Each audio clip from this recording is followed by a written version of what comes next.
How y'all doing today? It's Friday, and yeah, we're a little bit late. Blame me. I got the link out to the Britisher a little late today, and it's important to me to kind of catch up with my co-hosts, with my good friend, and to kind of get things on the right page for today, for the future, talk about the past. And I have been feeling that great today. I don't know, it's the weather or what. That's why I wore my Batman shirt. Maybe give me that little extra Gotham City energy. And Britt, how about this? Before we just start to have our chin wag over this whole Sargon debacle, what if I play his little notice to us people while folks start to pile in the room? By all means. All right, let me hit that. All right, I will be silent till it's over.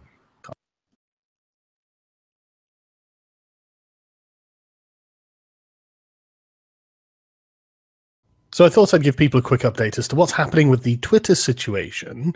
I have been suspended for reasons unknown. I mean, if I try to post anything like just nonsense, I get the standard, your account is suspended and you can't send tweets. And if you go to twist.com/sargoncad, if you try going there in a different browser, which I will do, it tells you that account is suspended. But if you go to twitter.com/SargonSecond, which is the account I made when I was at VidCon, it is there. So this one you can see hasn't been suspended. But one thing that's interesting with this one is that if I try to post anything, this one has been temporarily suspended. And it happened about 12 hours ago when I was at my computer and my other account was suspended at the same time. So I think it's very peculiar that my main account gets completely shut down and this second account gets suspended for a week, especially as I hadn't used it since I got my main account back. I created this when I was at VidCon because we were using Twitter to coordinate, and my goodness, being hacked was rather inconvenient. Not that Twitter does anything when you're hacked, but yeah, so just to let you know, I mean, I can use this account at some point in the future, in about a week's time, but it's very suspect. I have appealed the suspension on my main account, obviously. But one thing that I just want to nip in the bud, there's someone who's created a Sargon third account. This is not mine. This is an alt-right troll who is just trying to, I don't know, just is pissed off that they look bad when I interview them. It's ultimately what this is. I'm absolutely certain of it. Like I would retweet Ricky Vaughan. Can we get this account to the top page of the Donald? Why would I ever say that? Why, as if I would ever say anything like that. But no, this is not my account. This is just some troll. But anyway, just letting you all know. Thanks very much. Oh, one more thing. I have a Facebook account that I use and I'll be posting updates on, which will also be posted on my Minds account, which I also use and post updates on. So if you'd like to contact me, you can contact me there. I think Facebook messaging is probably the best, but because the problem with the Minds messaging system is that anyone can message you, as far as I can tell, and so I have to stay logged out of it. And it's not that I have a problem with anyone messaging me. The problem is the pop-ups. The constant my screen is just filled with these pop-ups. So Facebook messaging is better because I don't just get millions of pop-ups. So I prefer to use that if you want to contact me. All right. Thanks very much, everyone. Cheers. Well, there you go, Brett. Not even Sargon knows. Apparently, no one knows. And believe me, I mean, I'm not foolish. I'm not going to play the dummy and, oh, I didn't do nothing. They take this private company to a new level when they have a service that offers you a means of communication, and then with impunity and absolutely no warning, no reason, no nothing, take you off of it. I mean, what is this? The good old boys club, Brett? They're around the corner where only very uppity English men need to even come apply because all others would be cast out and given the old black ball. Is that what it is? Well, I think one of the problems we've got is that, how shall we say, the law hasn't really caught up with this sort of communication. I mean, for one, we don't really know whether in 2 or 3 years, a Twitter or a YouTube is still going to exist in the form it does now, because on the internet everything changes that quickly. So thereby it is perhaps almost impossible for the law to kind of be put in place accordingly. But if you think of it, it is a means of communication. Now it is claimed that it therefore kind of, because it is a private company, it belongs to them and they are entirely entitled to establish what goes on their servers. That in itself sounds logical, until you kind of compare it to something like the phone companies, which are also private companies, and which don't get to dictate what you get to say in a telephone conversation. So to a certain extent, perhaps we have to understand that kind of social media is here to stay. And the fact that all communication on social media should be subject to the diktat of these companies is perhaps in the long term not really acceptable. But I mean, at some point, there would have to be some sort of freedom of speech protection whereby they would have to allow it whether they liked it or not, and that they can't simply treat everything as activity within their servers, and given that their servers belong to them, they have the say over it. Because as I say, with the telephone companies, no one would ever dream of claiming that to be the case. Yeah, well, you just made me, I never really looked at it that way, but I'm glad you said it like that, because the phone service, that is a private company. So is email and everything else that we use basically to communicate with each other, short of the U.S. Postal Service. And I believe that your postal service is state-run also, but short of sitting down and writing some snail mail, isn't it all privately owned? Well, yes. I mean, even the Royal Mail here now is, strictly speaking, run as a company, and I think it is at least I think it is at least 50% privately owned by now. Oh Lord, we should do the same thing here, but we don't. But when it comes to the principle of just let people say what they want, and it doesn't matter whether you like them or not. For some reason, and this is something that I have repeatedly, I think also on this show, said that it leads me to feel a bit autistic at times. The fact that I just do not seem to comprehend that part of human experience. I have never been able to understand that drive in some people to kind of seek to censor others. And yes, it is just an extension of that. And yes, it has always baffled me. But yes, I have no desire to ban people with whom I disagree from saying what they want. I just do not understand how it is that they have the desire to censor people like myself. But it clearly is there. Well, of course it's there for, and look, this is the way I look at it, is I don't have to, but if I want to have a leg to stand on at this point in my life on these issues, well, then I have to say, no, no one should be cut off. Now, if you're, let me qualify that by saying this, if you're conducting some kind of criminal activity, child pornography, these things that go on. And this is what kills me, Brett. That's why I'm bringing it up. So let me just stop at that.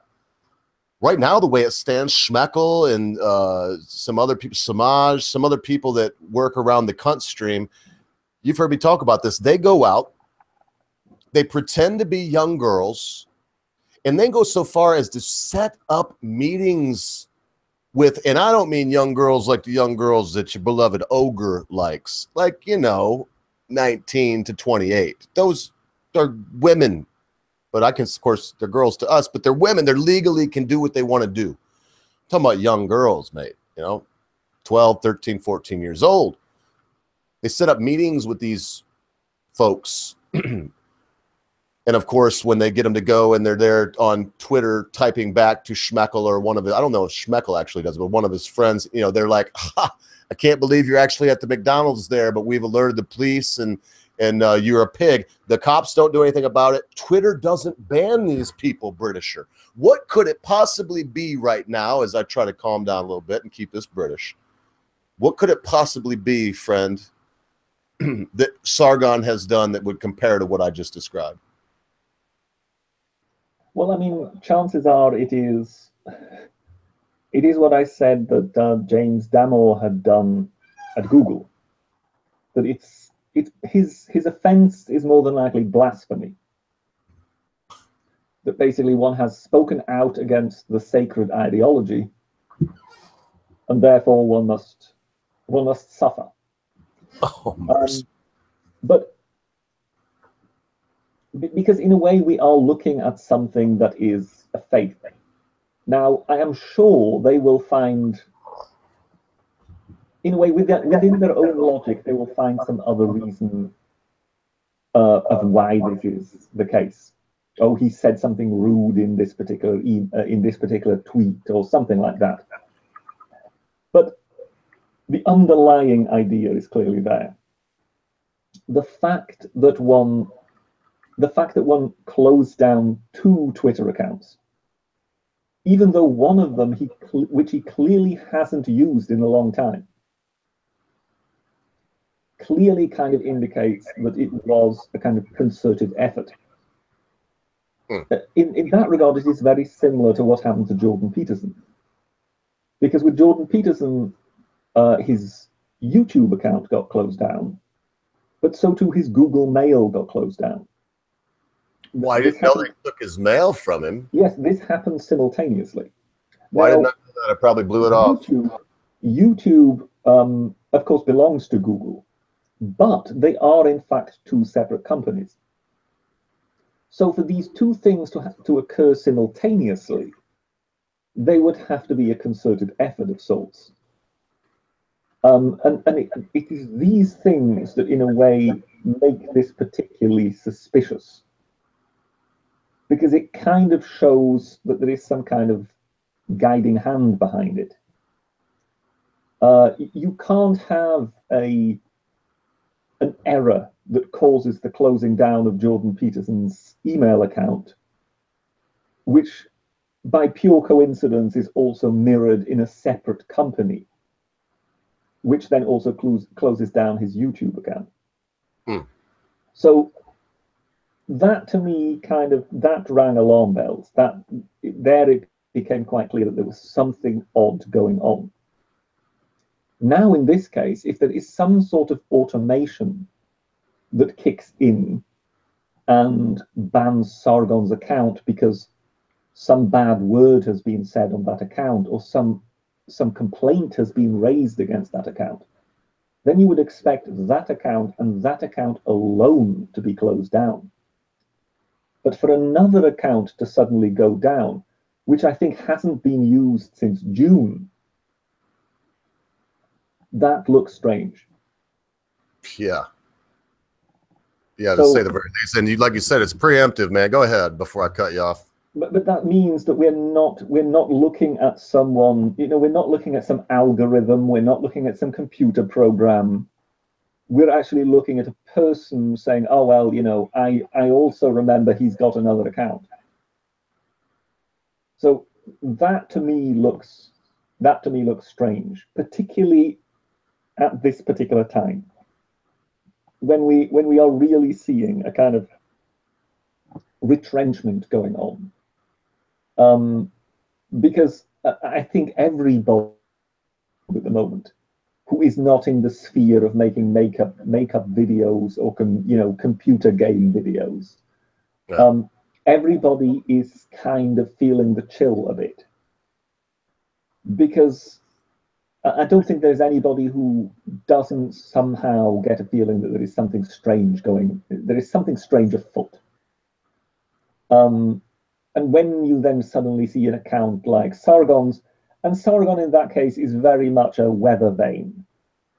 Very much. For someone like him to suddenly go down without any explanation, and a secondary account to go down in order to effectively close down a second avenue of communication. That is, you know, that is kind of telling. So I think everybody at the moment is getting the jitters a bit. Well, yeah, I'll tell you, this has got me thinking about a bunch of different stuff. The main one being what you're touching on now. Why on earth would they hit this other account? I mean, it's more than computerized. And, you know, Brett, today I had a couple fellows zip on by my Twitter, and I'm sure you've seen it too. Your name, I believe, was included in it. And there on my notifications, I've seen a couple very familiar names. And the first thing they threw at me was this PBS-produced compatibilism crash course in philosophy by the Green Brothers. Crash course. And they should stick to crash course in science. Crash course in history is pretty good. I've watched a lot of them, very academically accurate. But I watched this also. And when they get into philosophy and they get into psychology, they actually get into my realm. And I may have fooled some people with my crazy, free and easy way and with all the horrific foul language that I use. But the fact of the matter is, that's what I've done for years and what I've studied for years. And there was no philosophy. Okay, you can slip that in there because let's remember something about philosophy. It's very subjective. There is no, I don't think anyone here would disagree, and if they would, speak up now. There is no right or wrong in philosophy. But what they're trying to do is they're trying to make this presentation appear to be a psychological or a sociological apologia, and it's not. It is philosophical. And I say that it's philosophical, kind of like you have philosophy on the playground in the 6th grade, because it's a lot of people talking about how, oh, little Jane has to play, and I'm using this as an analogy, they don't talk about little Jane or dodgeball, but little Jane must play dodgeball during our recesses. Therefore, we must not throw the ball quite as hard at little Jane, and we must allow her to hit one of us once in a while. No way, hoser. When I was young, there were usually 2 sets of dodgeball games going on simultaneously. One was for little Jane. One was for the ogre and his friends. And if you came to where we were playing dodgeball, you would get pelted. So anyway, the point is, yeah, and this ties in. These people come in again, Brett, and try to make another run at me. And then whenever I make a statement, oh, and it was pretty, flippant's not the right word. It was borderline vulgar. I'll even read what I said. If I can find it here. I don't know. It doesn't show me what I'm saying. It shows me what they said. I can't always see the response that I had to them. But I said something to the effect of, oh, it's the Green Brothers. And so I don't, this was just a pile of crap. And so coming back from one of the other interlocutors at this time, you know the 2 I'm talking about too, Britt, coming back from one of the other, his cohort came back and was like, make arguments about the ideas, not the man. And I did. It wasn't idea. It wasn't an argument about the idea. The idea is a steaming pile of crap. And since, as I pointed out already, it's a philosophical idea, therefore subjective, not objective. Subjective. Remember this, subject to your own feelings and thoughts. That's all I remember, subjective versus objective. Since it's subjective, well, my subjective opinion can be that it's a steaming pile of crap, just like I can say that vanilla ice cream is the best ice cream in the world and chocolate stinks. And the British can say, I'll be dag nab, chocolate is the best ice cream in the world and vanilla stinks, and we're both correct, because we're working on subjective terms. So anyway, this is something where they're taking subjective feelings, Brett. Was that too broad? Did I just use a really big broad brush? Can you see my logic in this? They're taking subjective feelings, what they think is so horrible that Big Bad Sargon did, and preemptively striking down one of his other means of communications that had nothing to do with that channel? Well, I mean, first off, hello to the first ranker who seems to have shown up. Evening. I had to send him a link. In response to your point, I don't think it is, when it comes to these social media companies, that it is all just a matter of feelings and things like that.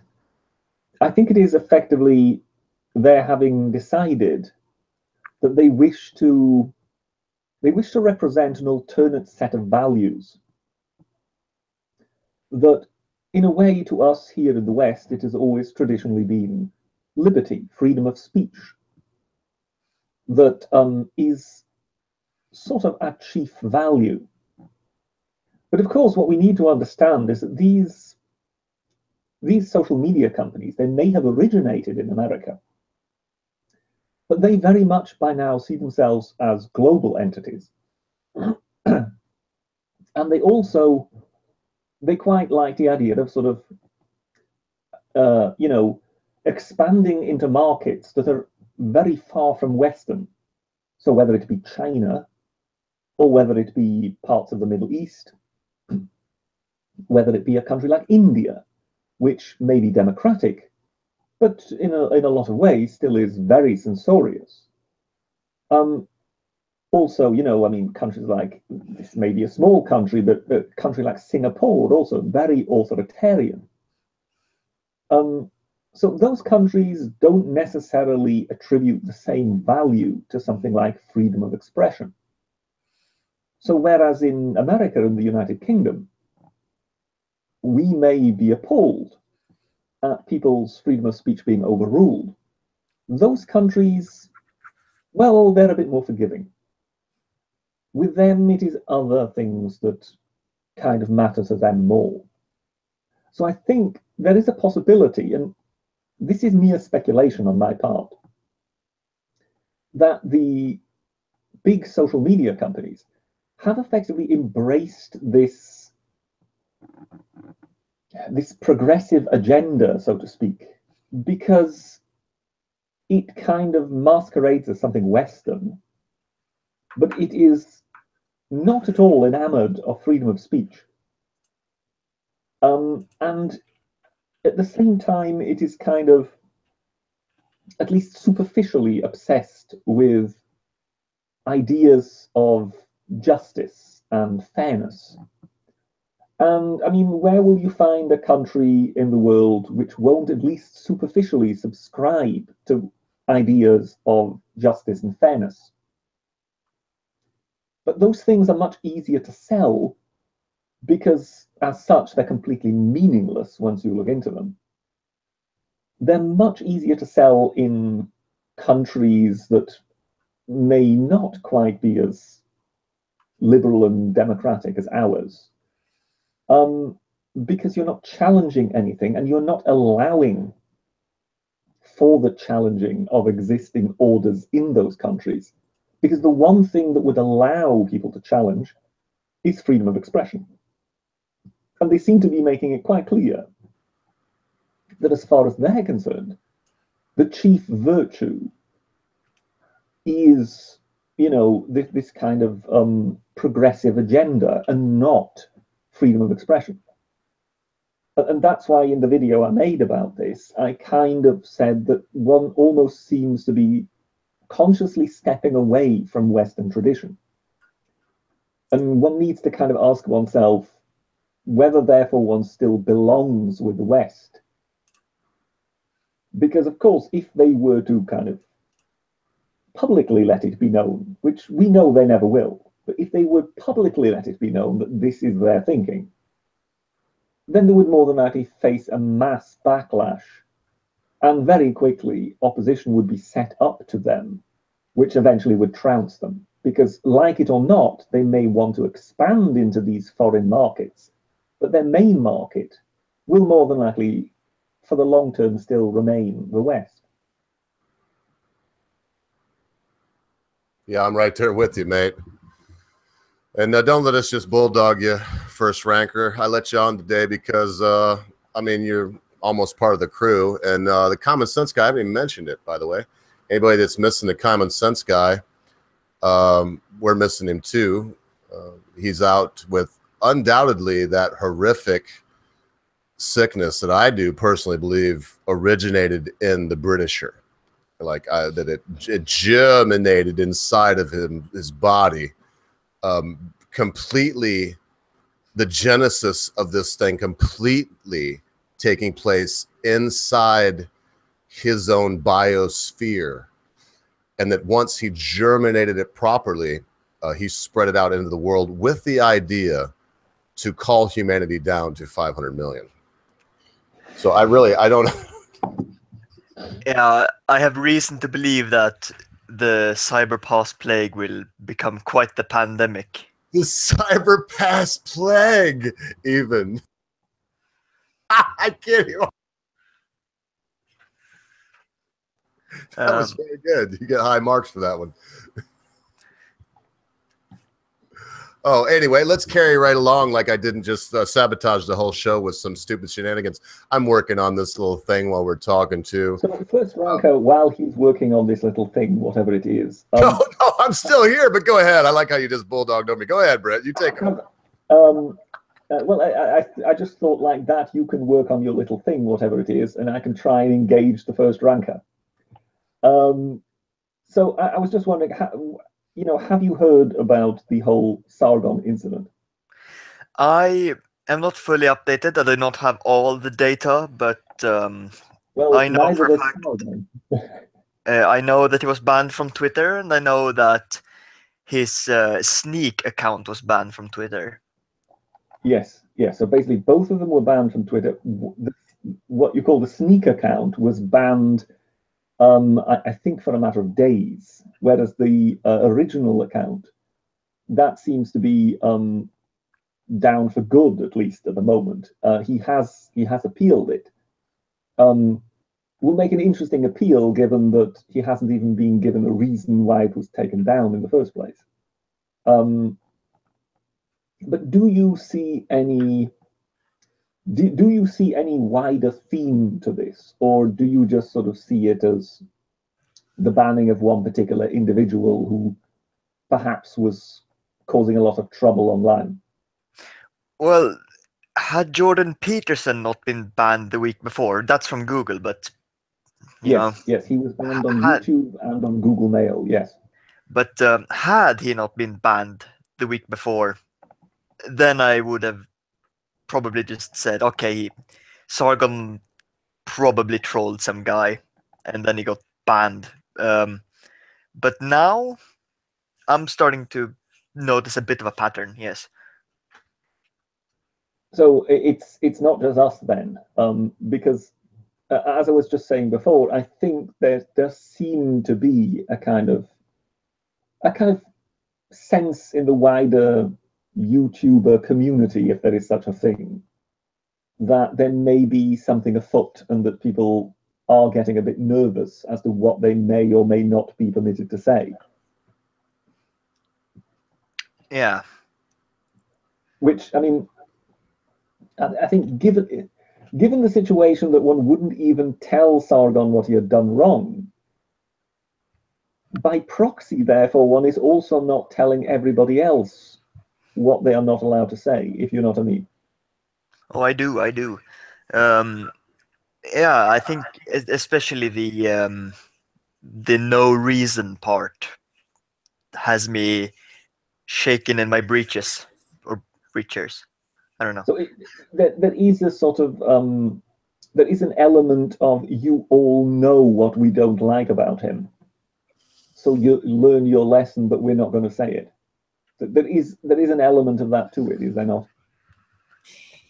Oh yeah, I agree.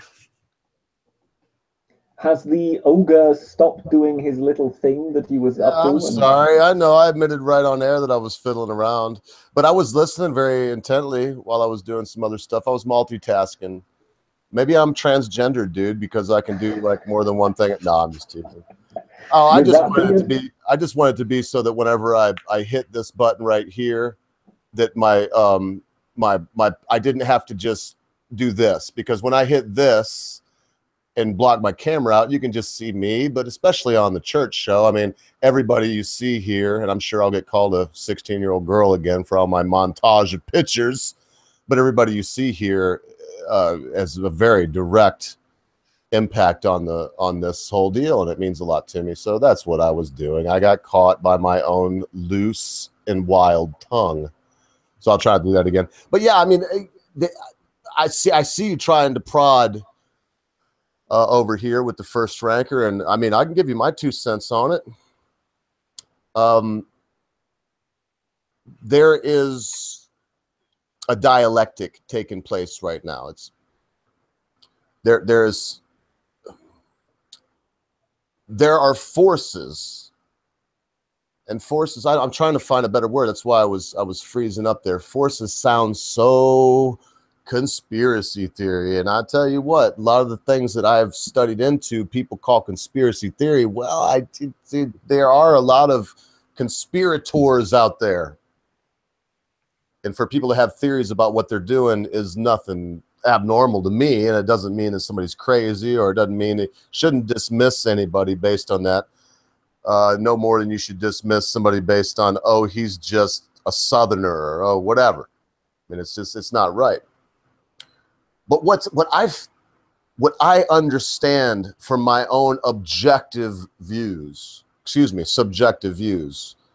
are that there are forces out there that want things to be a certain way. I talked a little bit about conflict theory yesterday, and it's a real thing. People that would be in power exploit this conflict theory of sociology. Something where if you look at all the schools of thought of sociology and psychology, well, they all have a little bit and a little piece that could fit in here and there. You know, Freud wasn't altogether right. You know, neither was Skinner. You know, neither was Milgram. None of them are altogether right. But a little bit of what they said and did was probably correct. Look, it's easier to control people that are afraid. And right now we have this giant machine, and it does seem to encompass, because what I know what the British are thinking right now. I'm trying to be careful. He's thinking, oh Lord, here we go again, Mr. Ogre with it. No, I don't want to go off on a nut. We need more people that don't look at the extreme side of it. I submit Sargon right now. So to these folks that I clearly see manipulating the conscious ideals of humanity at this point, are terrified of Sargon of Akkad. The British don't want to look at the fact, but they're terrified of him. In my mind, I'm just going to say it on air, Brett. I think a lot of the things that you wonder and think about concerning your channel and what you're trying to, they may not know you right now by name, but they will soon enough. And I kind of doubt that. They have a lot of people that work for them. And one person can take on an extreme caseload. I don't want that to be too arcane. They're pushing the Britisher down too. If you think they're not, you're crazy. They don't want sane, even-handed voices saying, look at this. Look how crazy this SJW, because then you're taking out this boogeyman. They're taking out this common enemy. You know, they want us to have a common enemy, and they want us to be afraid. How they forward that, they don't care. They don't care. But I do see, and you can see it with Jordan Peterson and Sargon, who's already been brung up. You can see it with these two individuals. They'll stop at nothing to silence them. Sargon's a little more boisterous. He could be picked apart a little bit more by they, them, whoever they are, the SJWs. Let's call them that for right now. But with Jordan Peterson, man, I mean, I've said it 100 times, Brett, and I'll say it 1,000 more times, because I've never seen any more dignity in a human being than when he was being spat upon, bottles thrown at him, water like flicked out of the thing on him as he sat there and calmly took the ire of the mob. And then when he had a chance to speak, he spoke in the same even tone, saying the same words he said before, because his words hold the iron.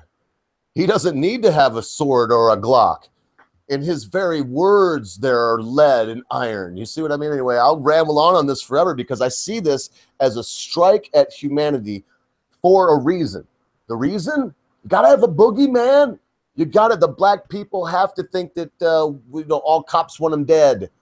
And the white people, they have to worry about, darky coming up in their town and selling drugs to little Sally and breaking into their house.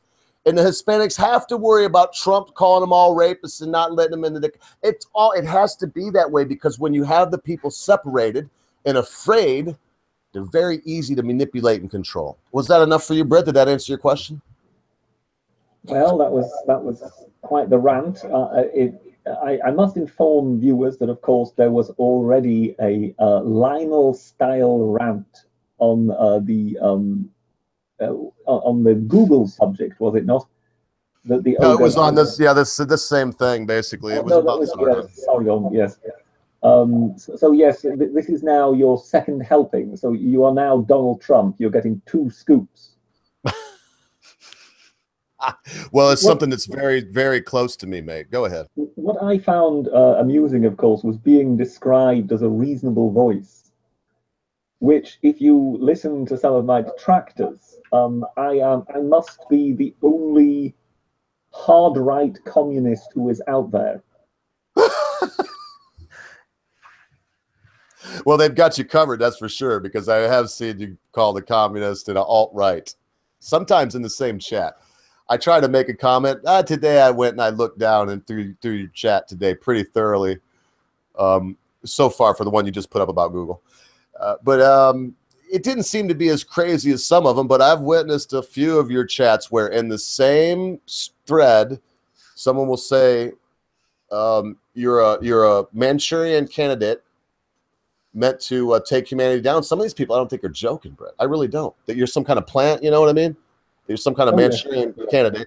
And then some will say that left-wing commie, fascist, and then the next one will be, he's an alt-righter, and you can't get no further apart than that. But yeah, it's a little, got to be frustrating for you, man. Yeah, it's so sorry, go ahead. No, yeah. This isn't happening to me, but that's maybe because I'm even smaller. But yeah, it's sort of the pain of being a centrist. To the leftist, you're known as that misogynist, alt-right, Hitler apologizing monster of a person, and to the right, you're first ranker, that Jew. That Jew seeks to undermine Western civilization. Yeah, it does appear to be that because their rhetoric is so extreme, and that their rhetoric is mainly targeted at their opposing extreme, that they simply do not have any differentiated rhetoric for somebody who may be opposing them, but from a different position. So yes, everybody is either Hitler or Stalin, but there is no gradation for that whatsoever. So yes, I mean, I have heard other YouTubers. I mean, Vernaculus springs to mind. I mean, he complains about the very same thing, that he gets shot at in the most absurd language at times. For being either an alt-righter or an out-and-out communist. I mean, he's on the list, man. Vernaculus is on the list. You know he is. Oh, yes.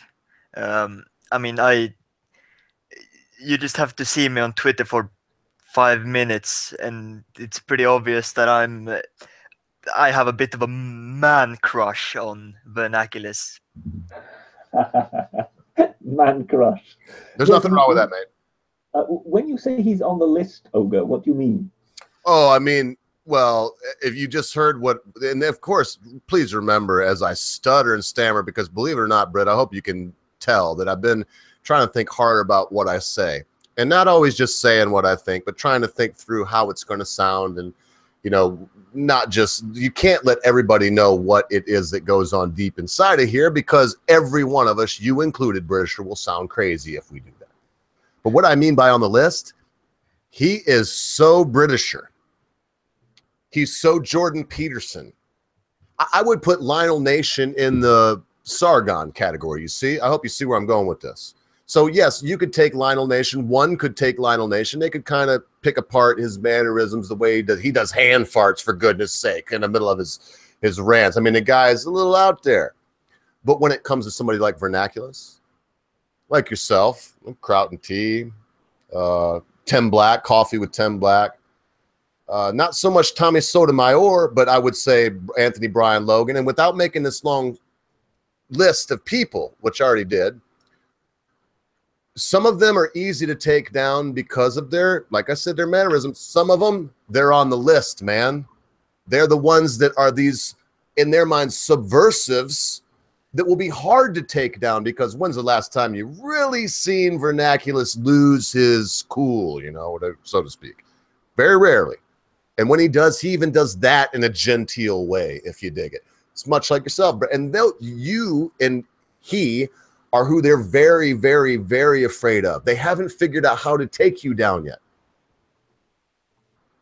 Well, just for the audience's sake, you know, Vernaculus would be one of those people we would love to have on one day. Oh, mercy. The problem with Vernaculus is that he doesn't do live streams. He doesn't trust that he can come across as he wants to if he is unedited. But trust me, you know, the hope is still there that one day we might manage to convince him otherwise. Yes, it is. Yes. And you know, one tries to stay in touch, so to speak. But it would be a godsend if we could have Vernaculus on one day, because I think in that regard, to use the first ranker's terminology, I think all three of us have a bit of a man crush on Vernaculus. Yeah, I love the guy. I've been sub to him for a long time, Brett. He wasn't even in. He was nowhere near 10,000. I was first time I ever seen him, but I started following him as soon as I found this fella called the Turd Flinging Monkey. And I'm telling you what, his little thing is fecal that matters. But and he's another one. He's been growing and growing. I've been watching him. I still watch him just about every time he puts out a video. But he's another one that, regardless of the name, man, they can't like the Turd Flinging Monkey. He speaks with kind of a slight lateral lisp, and he sounds very, you know, approachable and lawyerly, very astute, you know, very intelligent. They haven't figured out how to get rid of you all yet, Brett. You know what they're going to do? They've already done one thing to you, and that was they put up a copyright complaint against you. They're going to have to, I don't even know, but it's going to come down to, oh, well, who was that? Was it Lionel? Yeah, I think it was Lionel that he just said Seth Rich. Seth Rich was assassinated. Well, that might get this channel taken down, Brett, because Seth Rich was assassinated. That is what happened, no matter how you look at it. Someone killed him. They assassinated the man on the street. Well, that got Lionel taken down because apparently somebody has copyrighted Seth Rich has been assassinated. I don't know. I mean, but they're going to figure it out, man. That's my biggest worry, Britisher, is when it goes from free Sargon to free Vernaculus to free Tim Black to free the Britisher. Who's going to be next? Well, I think once you reach free Vernaculus, I think by that time YouTube would really be in trouble, because Vernaculus is, as you said, a fairly softly spoken person who doesn't really do foul language and mad rants. So it would be very difficult to for them to kind of find points that they could critique or use as reasons to take him down, other than just basically saying, we don't like what you say. So I think people like he would more than likely be some of the last in the line. You know, once you get to that point, I think everybody else would already have disappeared. You know, I mean, I think we agree that the kind of Sargon of Akkad's and the Lauder with Crowders, those are much more likely to be the people first in the shooting line, rather than someone like Vernaculus, who is so eminently sensible and doesn't, and very, very deliberately doesn't really do anything that is too jocular, so to speak. Hey, it looks like, well, we'll get to this in a second. When we get off this Sargon thing, I might have, and it's funny, it's almost like the common sense guy. I'm just going to say it, Brett. I miss him right now. Because, you know, Dop used to help me. Dop's running a couple, Doppelganger's running a couple Discord, and a lot of things have happened. So there's like a divergent path there. So Dop's not around. And you remember the old days. Doppelganger helped me produce this. Well, I mean, you can see now, I mean, where do you think I get the Metro stuff from? I mean, you know, the common sense guy's helping me to kind of produce this with a little bit more of a British feel to it. And he's doing that right now. So I do want to stick on this. And I've seen this too, by the way. I just sent you a thank you, common sense guy. But I took that as a little opportunity to say, you know, if you miss him out there in the chat, you know, and you want him to get better, apparently he's gotten this horrible plague, the cyber, what you call it there, Ranker? Yeah, the cyber pass plague. Cyber pass plague. You know, we hope he lives through it. But if you want him to get better, and come on, just tell him right now in a thing, say, get better, common sense, get better. What we say is CSG, right, for a little short. And I sure hope that he's back here Monday. We're going to have, who is that's going to be here but Britisher? Look, I'm just going to say it, man, because I said it to you, and you know I like to be transparent here. I'm nervous for the first time ever doing this. I was not nervous when Razor Fist came by. I wasn't nervous in the least bit. Besides that, I still had some of that scotch you sent me, mate. I had like half of that bottle. Nothing could have made me nervous that night. I would have walked up to the gates of hell and shook my fist. But by this time, we've sweated that scotch out of you, haven't we? Oh, that's long gone. That's long gone. We won't talk about that too much. But I mean, that night, I was feeling no pain and no nervousness. I mean, Sargon of Akkad, there was a couple times during the show where I was nervous because I was nervously thinking, am I ever going to say something this guy even thinks is remotely interesting? And in fact, you could go through anything. So without going through and name dropping like I am, I'll just say, man, until Matt Christensen, y'all, and we're talking about soft-spoken, even people, so I'm not even off topic.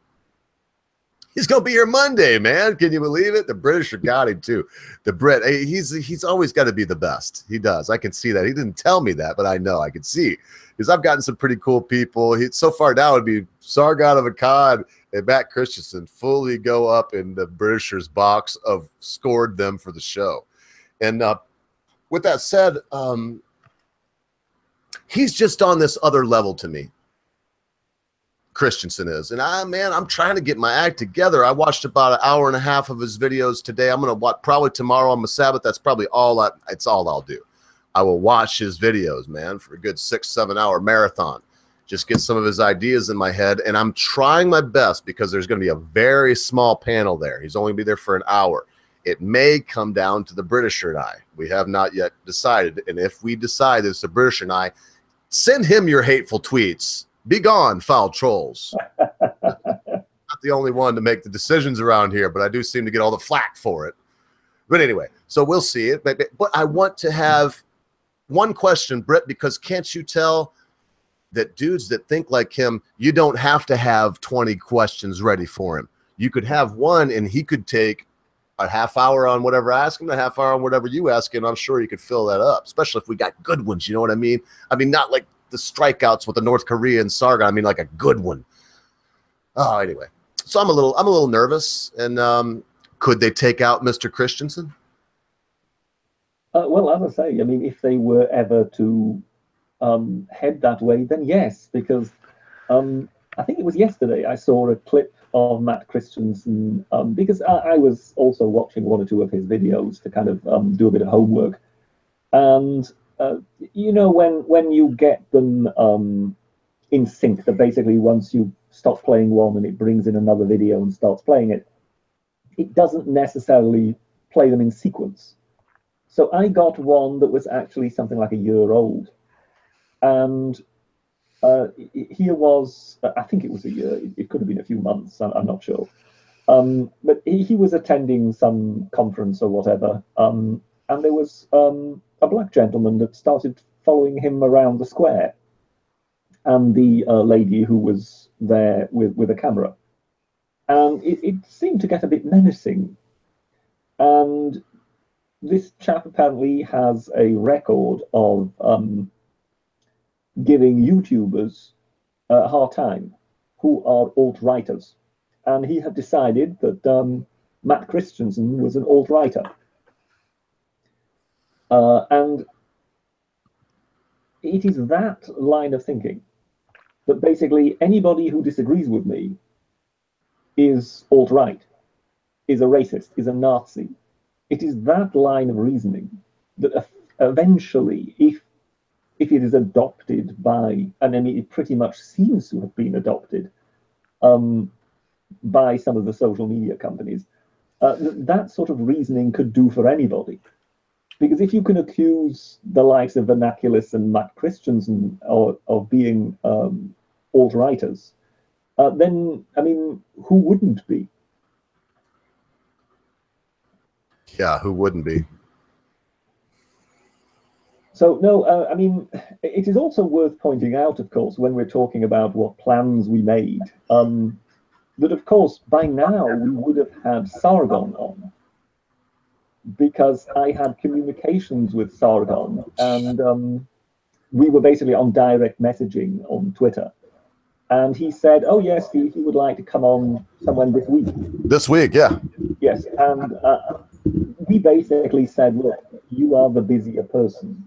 I mean, I spoke to Mr. Ogre about it, and we both basically agreed, look, he's much busier than we are, so it's much more sensible for him to stipulate what time would suit him best and what day would suit him best, rather for us and say it will be Thursday evening or some such thing. That only makes sense. I mean, the guy, yes. Anyway, so he sort of said, "Oh, okay, I'll have a think. I'll get back to you." And that was the last we ever heard of him, of course, because then he was deleted. So yeah, he probably would have been on today. I mean, I can only guess, Britt. Now it's only speculation, but he probably would have been on today. It would have been highly likely that it would have been today, I would assume. It would have highly likely, and that's what made. I mean, you know me, mate. I never really said it to you, but it's always been in the undercurrent of what I said today and yesterday. That's why I did the rant yesterday. It was like, damn, they're not only punishing Sargon right now, they're punishing us. And then I got to thinking, it was like, wow, you're being selfish, Ogre. And I thought, well, but it ain't just us. How many other folks do you think, in one way or another, their YouTube-ness is dependent upon Sargon, and now they can't even get a hold of it? It just makes me very upset. I'm trying not to get all ranty like I just did, but it makes me very upset. I mean, it's like, it's not even like, I'm sure everybody's been in a situation where, you know, you got a girlfriend and you want to say one thing to her, but she decides she don't want to see you anymore. And it's like, damn. It's like, you know, you go away. It's worse than that, because Sargon didn't tell us to go away. Can't even make the contact. Where we're talking about bromances and whatnot. There you go. Well, I mean, in that case, it isn't just bromance, because I think our audience would have quite enjoyed having Sargon on Friday and then Matt Christensen on Monday. It would have been quite a bit of a coup, wouldn't it? It would have been a boon for us, wouldn't it, mate?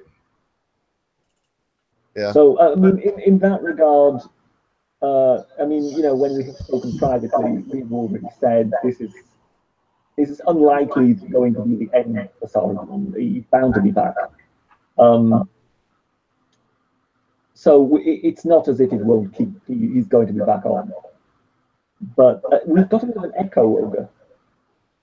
Oh, I'm sorry. Is that me, sir? Let me mute myself and see if you.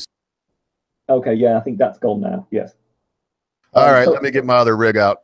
Okay, so in that regard, you know, it's no harm done. He's just going to be on some other day. But yes, it was a bit annoying to sort of think that we pretty much could have had at one end of the weekend Sargon, at the other end of the weekend we could have had Matt Christensen. And of course, all that then, I say all that, I shouldn't, because of course Matt Christensen is still coming on. But yes, I mean, for people like us who run small channels, it is a great excitement to have a large YouTuber come on and bring a much larger audience with him. Because, I mean, we know that the Ogre's, live streams get a larger audience once the stream is finished. But when we have the live stream up, we more than likely get up to about 25 people watching. If we have a large YouTuber on, it suddenly becomes a multiple of that.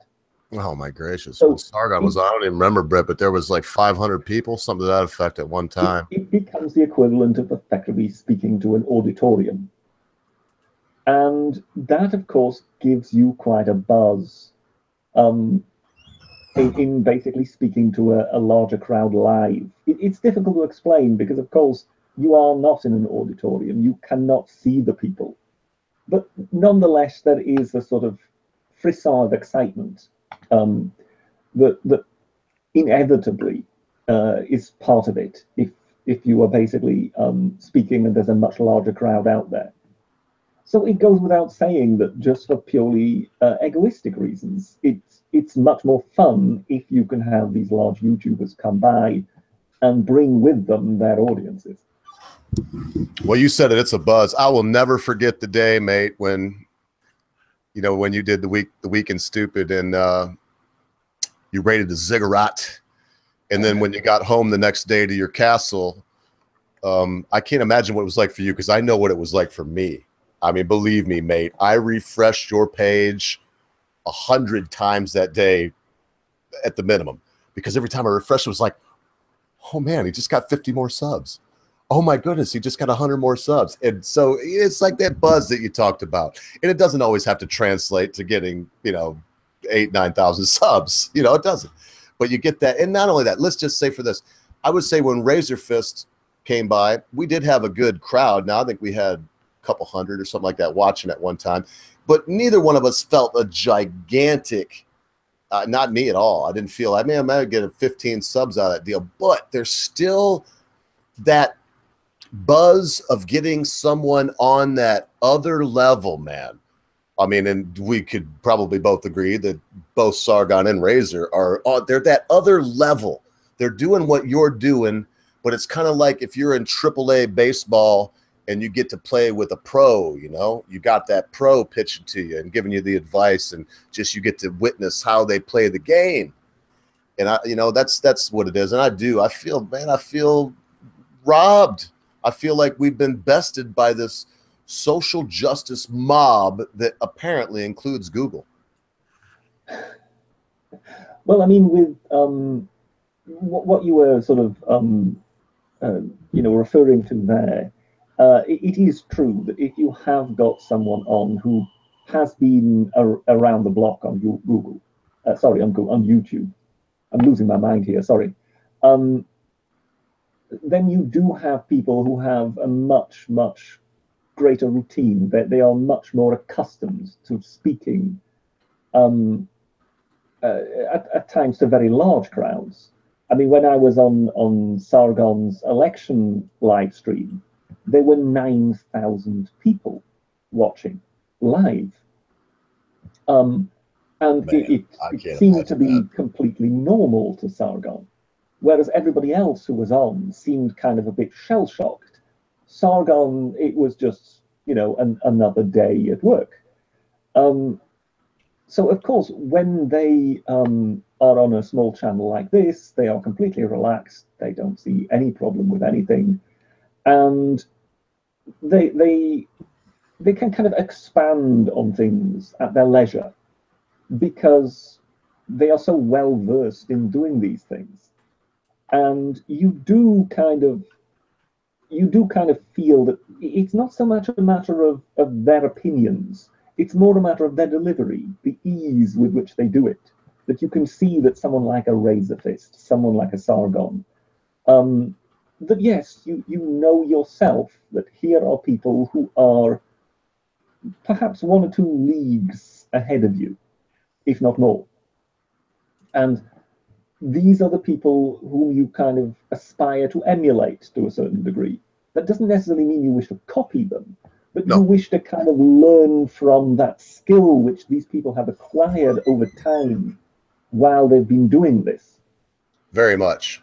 And I mean, both with Razor Fist and with Sargon, not only did I think everybody who was online that day realized that both of them were having quite a bit of fun. But yes, I mean, they could go on at length at just about any subject, no matter what it was you bowled them. They would be able to kind of do a soliloquy for half an hour without pausing to take breath. Yeah, never break a sweat. One has to consider that poor Razor had to field questions on Michael Jackson's alleged misdemeanors for a good hour, and he handled that without a sweat. He really did. There was that. Yes, there was that. And then Sargon had to field some questions on male circumcision and females inventing. God bless Amanda. And it was her both times. I love you, Amanda. Oh, that reminds me. I think I'm supposed to send her this link today, Britt. You know, I don't like to bug our main guest because now, again, no pressure, but hopefully Monday, if Day is, I ain't going to say nothing about it. Day has got lupus. There you go. But she may be by Monday. And, of course, it's always a wonderful thing when we get both our girls on, isn't it, Brett? When we have Amanda and Day there, it's kind of like oil and water. It's not that they don't get along, but we have both ends of the female spectrum. The Miss I will cut you in an alley and the pretty, vaping girl. We have them both. It's good. Yes, if Amanda is on, we will see what she bowls. Matt Christensen. Oh, good Lord. Don't make me sweat, Brett. You know this is on my mind. You just did that on purpose. At least she knows who he is, though. So I'm assuming. And listen, the way I look at it too is Amanda's going to get away with a lot more than you and I will because she's a little woman, little lady, and so.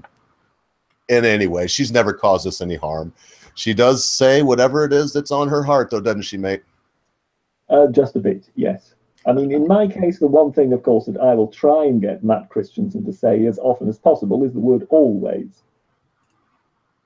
And if you do not know what I'm talking about, you've never heard him sign off at the end of one of his videos. Yeah. You think he'll give us the sign off when he leaves? Well, I mean, who knows? Perhaps he'll do another Sargon. Just boom, dunk. Doing a mare exit. That was perhaps the best exit we've had so far. Ever. I completely stole it, mate. I haven't said goodbye on a live stream since that day. When I'm on other live streams, people invite me. When it's time for me to go, I just go blink. I just leave. And then I stay in the chat and I just say, well, it's a little awkward to say goodbye. So it's easier that way. You got to give it to him, especially after 5.5 bloody hours. That one, of course, was the best one of all because here was the ogre trying to get Sargon of Akkad to give him the shameless plug. Oh, it would make his day if he could just say this, about the ogre's channel because he could then use it perhaps in separate clips. And all that Sargon had to say was a bone dry no and press the poof. Oh, well, I mean, I guess to his defense, like he needs me to defend him, but to his defense, he did just spare me 5.5 hours straight of his time with only a break to go make a cup of tea. Plus, of course, he knew full well what the reaction would be because I think the panel were laughing about 1 minute solid after that. Yeah. Sorry, Mrs. Ogre just stepped in and asked me something. I may have lost that last 10 seconds. No, I was just saying that Sargon knew exactly what he was doing because when he left us laughing for about 1 minute, because all of us were pretty much in tears because one could sense the ogre's embarrassment at asking him what he was asking him. And for Sargon to just step on it as though it were a bug on the floor and go no and disappear was just sublime. Well, the crew knows me, so I'm sure y'all were ready for that. As soon as he said, I've got to go, everybody heard me say, well, Sargon, if I could, and I'm sure everyone on the crew, yourself, Amanda, Day is Dead, and we're all like, Here it comes. Here comes the ogre begging for another plug. And that did give me a rise. I mean, I think I got, man, I don't even remember. I've got a few hundred subs from that. In fact, there's probably people watching right now. It's every other person that is in church is like, oh, I'm here because I've seen you on Sargon. And if it's not that, it's, oh, I'm here because of the Britisher. So of course it's not me that they're here for at all in any case. Well, something must persuade them to hang around. Oh, well, I think it's hopefully it's the content. Hopefully it's the things we come up with to talk about. I hope that's interesting. I'm trying more and more. There'll be no way that I could not be, you know, the ogre that I've been my whole life. So there'll be always a time when I'm talking about something where I get adamant and get passionate and I rant about things. But you know what? I ain't gonna belabor it. I think that just a little, just a tiny bit. But I think it's better to always keep a calm head, because if one ever decides to do this, anybody listens in the subsequent viewings, if one decides to do this, you should always remember that no matter the number of people listening to you, someone is listening to you. And so depending upon, I guess, how you want to come across or what you want people to think about, tailor what you do and what you say accordingly. And for myself, it's that I want the social topics of the day to be taken seriously. Therefore, I must act seriously. And yes, I've had a belly full of that in my life, but I guess it probably never ends till the grave. Well, sorry, go ahead. I personally came for the Britisher, stayed for the streams here. So you can rest assured that at least someone watches here. We've got a very strong echo over. I'm working on it. I'll be right back. Okay. I'll be back in. I'm listening though, boys. Well, I mean, I think it doesn't so much matter what your initial reason is. I think in the end, you just basically stay if you feel that it's something you like. Oh, let me rephrase that. I came because of the recommendation, not because simply you were there, Britisher. Okay. Yep. Yeah, you told me about. You recommended his channel on one of your videos, and I checked him out, and it was funny, and he had some good 2 pennies to share with us. Yes, he also does a good Buford, if you recall that at all. We did a sketch once with basically taking the mickey a bit out of the sort of hyperbolic nature of the US media at the time. Which is still the case now. And I'm not sure anymore what his full name was, but his full name was definitely Buford. I wrote the script for it. Buford, of course, was the Buford T. Justice was the name of the sheriff who was in Smokey and the Bandit, who was chasing Burt Reynolds across America, which is why I thought that would be the best name for the newsreader of Fox News. And Day is Dead gave us a brilliant impression of a CNN newsreader. And I just happened to be the bone dry BBC newsreader who was outraged and wanted them off our frequency. Yeah, I don't remember all the details. It was some time ago I saw it, but I remember it was quite funny. Yes. Yeah, no. So he has his talents also as a mock newsreader for Fox News. So we will have to see whether we can employ those talents for some other skit someday. Maybe I have currently got some script with someone else who is hopefully, as we speak, doing something about it. So perhaps somewhere in the next weeks, I will be able to produce another little comedy on screen. Nothing, nothing massive. We're talking of something like 5 minutes, but anything that raises a chuckle to sometimes loosen up the constant talk of politics. I won't give away who, but I've prodded them gently a few times, even publicly. The only people that would know about it would be yourself, myself, and them. But we'll see what happens. I'm sure it'll come about. I think I know what you're talking about. Maybe I just put my foot in it. By the way, First Ranker, if you look at the imagery you have on screen right now, there is the head of a statue between the icon for Day is Dead and my avatar. Do you know who that represents as far as we're concerned? The old statue. Yes. Currently, I'm just squinting at a tiny image in the. Can you present that screen again? I thought I was presenting it. Yeah. I'm trying to present it. It should be at full screen right now. Yes, it is. Yes. I'm very bad at statues. It looks European. Well, it is actually it's a statue in Scotland to William Wallace. It's Dank Wallace. But when I saw it, I just thought that is the spitting image of Count Dankula. Oh yeah. Now that you mention it, Yeah, it's brilliant too. He shaved his beard. We should. So basically, that's Count Dankula without the piercings. Yeah.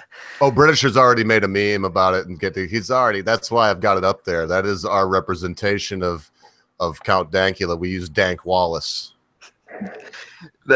Can you make a meme when William Wallace eats the prison food? I mean, that would make a strange meme collapsing in on it's itself. funny you said that. Didn't you have him there? You had him there in prison, but I don't know if he was eating the food. I can't remember the meme.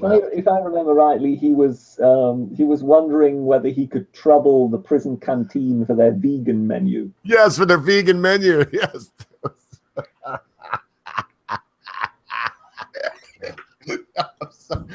Where's my mute button? I think we've just tickled the ogre. Well, it was all. If you've seen his video on the vegan thing, I mean, he's like eating a hamburger. Well, if I, in order just to allude, for others, there was somebody who contacted him regarding vegans. This is Count Dankula. Basically, there was somebody who was desperately looking for traffic. So he basically shot off some kind of tweet to several YouTubers. I might even have myself received one. I'm not sure. Perhaps I'm misremembering, but I think I might also have received that tweet, but I just completely ignored it. But Count Dankula decided to take up the challenge because it was this kind of tweet claiming that, there was some sort of argument about veganism. And Dankula in his video said quite clearly, well, I have never ever said anything about veganism, so I have no idea why I'm receiving this. But I thought I would answer nonetheless. So, of course, his capital argument against veganism was a slow-mo of himself eating a hamburger. And then a slow motion of him feeding a hamburger to his dog, Buddha. While standing in front of a green screen, which was then filled with cows in a field. So yes, there was. I think that was. I think I can say without doubt that is the funniest thing I've ever seen Count Dankula do. Yeah, and you can just look in the side chat, boys. Yes, First Ranker. There's always a vote. We run everything very democratically here, and we don't do much on the show with everyone,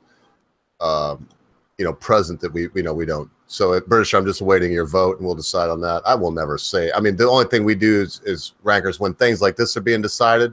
We don't broadcast it out there. That's all. So because we don't want people to know about the stories we're going to talk about or whatever, you know what I mean? We just don't broadcast out there. Yeah. So, secrets. So anyway, I think I actually already may know his Yeah. So, well, there we go. So, and I'll tell you what, boys, before I go ahead and pull up maybe a couple funny stories. In fact, Britisher, what I want to do today, I know that you're gearing up for the week that was, but maybe there's something that I can just,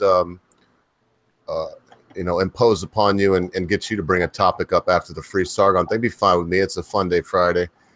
So we can do whatever it is that we want. The only thing that I have now is some stuff out of the Metro. So you know where that's going to go.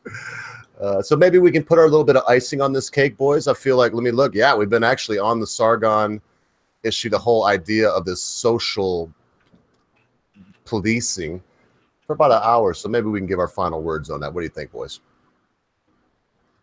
I like it. I like this idea. Yes, I think we've pretty much exhausted that side of things. I've just put in the side chat. I've put the link to the. Yeah, I got it up, brother. Yeah, in case you want to illustrate for other people. I have it up. This is the meme that the British put up there. It says, "Tales from the prison canteen. Might I trouble you for the vegan menu, please?" Then again, he said it may never happen. And I think I know that he like almost self-censored with that bottom statement because he didn't want anybody to think he was serious when he made this meme. You know, because surely you just yes, of course. I was just hedging just in case somebody didn't find it funny. Because, you know, no one would ever think that some kind of satirical joke like that would be serious, mate. I mean, we know that. But then again, you never can tell. You know, I just sort of thought I would point out, because you never know when you put out a meme like that, whether you might spark off something going viral, whereas people then say, oh, has he already been found guilty? True. So hence, I thought if I put that in the bottom, it clearly indicates, look, this is speculation. The court case hasn't happened yet. I mean, then again, of course, when it comes to Count Dankula, the court case has sort of kind of begun, but will actually now come to completion somewhere in September, which is just insane. But that's the way the court system works, I'm afraid. Yeah, in his case, for sure. They're just trying to sweat it out of him. But let's do this before we go, because maybe that'll be what we do, Britt. I don't know. I'm going to leave it up to you. And if not, I got some. In fact, I'll leave it up to you, then the ranker. And if neither one of you two got some, I got some funny stories we can wrap up the Friday with. But so put a bow on this ranker, and we'll do what we usually do at the end right now. Because this is not to me. I like to qualify things that way, but it makes it sound too trivial. This is an important topic that does affect everyone. So, there you go. Wait, further, is this the end of the stream or is this the end of the No. We're going to go on for another probably 40 minutes. But this is the end of the Sargon debate. I just want to let everyone put a little cherry on top of this because I do believe it's a very important topic. Well, I have something in mind, but I was keeping it for the end of the stream. So I'll end up with saying I hope he gets his Twitter back soon. I rather enjoy his memes and his antics.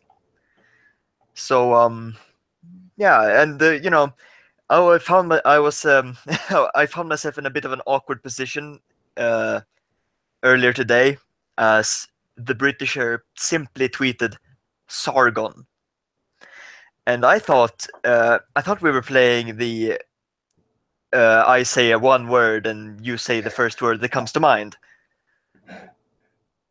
But I misunderstood the entire thing completely, and then, you know, after going onto YouTube for 2.5 minutes, I had noticed that his Twitter was suspended. Well, in that regard, you did better than I did, because the only reason I ever got to tweet Sargon, and lots of people seem to kind of read something cryptic into that, was the fact that I was actually putting Sargon in the search, thinking I was putting Sargon in the search term, but in the end ended up tweeting the word Sargon. And by the time I realized my error, people were already responding to it. So I thought, oh, well, I'll just go with it. So in that regard, your misunderstanding was still not quite as big an error as mine was. So I wouldn't beat yourself up over it. When it comes to this whole scenario, I've already seen comments about, you know, oh, well, yeah, but Sargon behaves this way or behaves that way. He's asking for it. My response to something like that would be, so what? He's either doing something that is kind of illegal, that is obviously against the rules, or your objections are irrelevant. The fact that somebody needs to somehow condone Sargon's behavior seems ridiculous to me. Of course, when I bring something like that up, immediately the accusation is, oh, well, you must be one of Sargon's fanboys. Now, I like Sargon. I have self-evident reason to like Sargon, given that before he gave me a slot on his channel, I was, I think, at 3,500 subscribers. Once I had a slot on his channel, I was at something like 9,000 or 10,000 subscribers. But aside from that, I like Sargon as a person. That said, that doesn't mean that I agree with every single thing he does. I don't. But I don't see why I would need to. I don't agree with every single thing the ogre does. I'm sure the ogre doesn't agree with every single thing I do. That hardly is the point. I mean, ask yourself, are there actually any people, you know, with whom you really agree with every single one of their actions? If that is the standard by which we measure ourselves by now, then we might as well all just go down to Brighton and take a running jump off the pier. Sorry, you know, I thought I was muted. No, the idea simply is, you know, either you really think somebody is doing something that breaches rules, that breaches the laws, or whether you agree with them or not surely doesn't matter. I mean, I, for example, don't think Sargon would for one moment entertain the idea of seeing left-wing commentators in The Guardian, like Owen Jones, censored. I don't think he would for one moment entertain that idea. He completely and vehemently disagrees with people like that. I think even, you know, even his favorites like Jess Phillips, I don't think he would want her censored. I'm quite sure that once, you know, when he was on our stream and I jokingly showed him the link to her book, and he said, oh yeah, I'll definitely get that, I'm quite certain that he will have got her book. I don't think for one moment he would say, I don't think she should be allowed to write any books anymore. I don't think this woman should be given a voice. I don't think this woman should have a platform. I don't think Sargon thinks like that at all. But what is clear is that quite a great many people seem to think that of Sargon.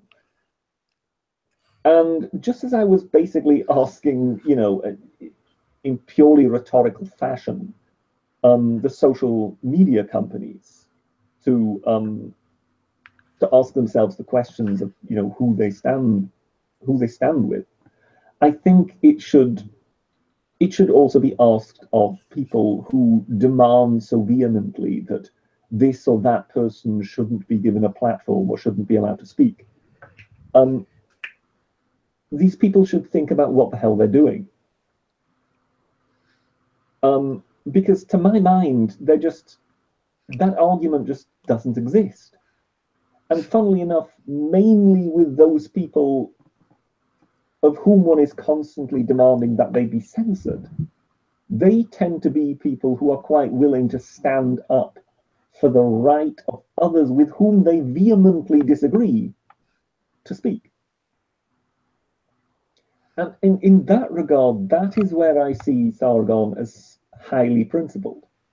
That irrespective of what I may disagree with him on, when it comes to certain principles, when it comes to the idea of supporting the right of people with whom he absolutely disagrees. I mean, the Jeremy Corbyns of this world, even the Anita Sarkeesians of this world, he is absolutely adamant that they have every right to say what they think.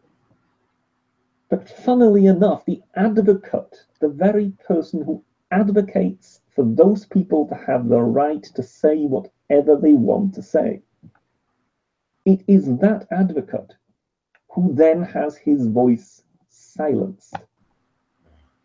Now that is what I call obscenity.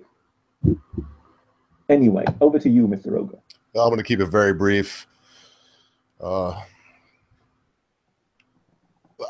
believe the Britisher and I are friends because, and we're partners in this insane thing they call YouTube, because we are so drastically different. When it comes to politics, I have to, and I could come up with a couple, but I could come up with a dozen things we don't agree on. I would have to think about it to come up with a couple that we do. Why on earth would any strong, self-motivated alpha male be friends with anybody that agreed with everything they said? That would be almost abhorrent, because one would look at that as a yes man, as a you know, yeah, that's the best word I can think of, a yes man. Who wants a yes man? Even the billionaire in his high ivory tower, he has little respect for that yes man. Believe it. I mean, so we need more strong people. And to be perfectly honest, I had something to say, but British, you stole two of my 3 points. So that was the only other point, and you kind of took that one too. We have to surround ourselves. Now, don't get me wrong. I've blocked people on Twitter. There's some conspiracy theory out there that says I got somebody kicked off of Twitter, which is absolutely untrue. I myself have blocked people. Will probably block people in the future from me.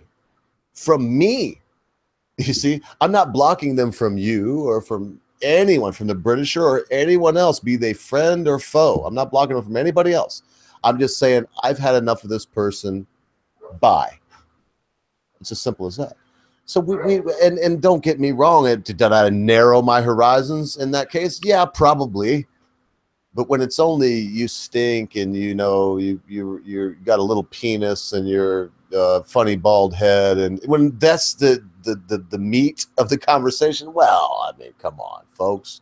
What am I supposed to do? I can only stand there and exchange your mama jokes for so long, and it's time for me as an individual to move on. But this idea of blocking people off the greater social platform, I don't know. So there you go, boys. That was as quick as I could do on that topic. So I'm going to give it to, what do you say, Britt? Should we give it first ranker? You got anything on your mind, first ranker? Well, these, I'm sort of just along for the ride. I don't have really anything with enough content to really start latching onto. Just a few points here and there that are a bit too silly to start bringing up now, but I'm sure Metro has something nice. Yeah, well, then I'm going to leave it to the Brit before I go to a 100-year-old fruitcake. Go ahead, Mr. Ogre. All right, check this out. Now, so first off, did the English invent the fruitcake? I mean, who knows? I mean, for all we know, I mean, you know, the good old Persians or someone like that might already have done something like that. We don't know. But they do get credit for it, though, right? That's assume that those kind of heady fruit cakes that the kind of British make, that, you know, that at least that version of it more than likely is a British invention. Yeah, that's what I'm thinking. I mean, I know they get credit for it. So I hear all kinds of stuff about hardtack. I just watched a guy, Steve 1984, I think is his name. He eats MREs and he smokes old cigarettes. He's got a little saying he does. He says, I don't smoke, but when I do, it's a 50-year-old cigarette. I mean, honestly, they open up like these survival packs and survival rations from different armies around the world. And if there's cigarettes there, he smokes them. If the food's there is edible, he eats them. So there's a lot of talk about hardtack, about something called pemmican. Does the panel know what pemmican is? It's a form of meat, survival food that was invented by French and Indian mixed people. They called them the meat people.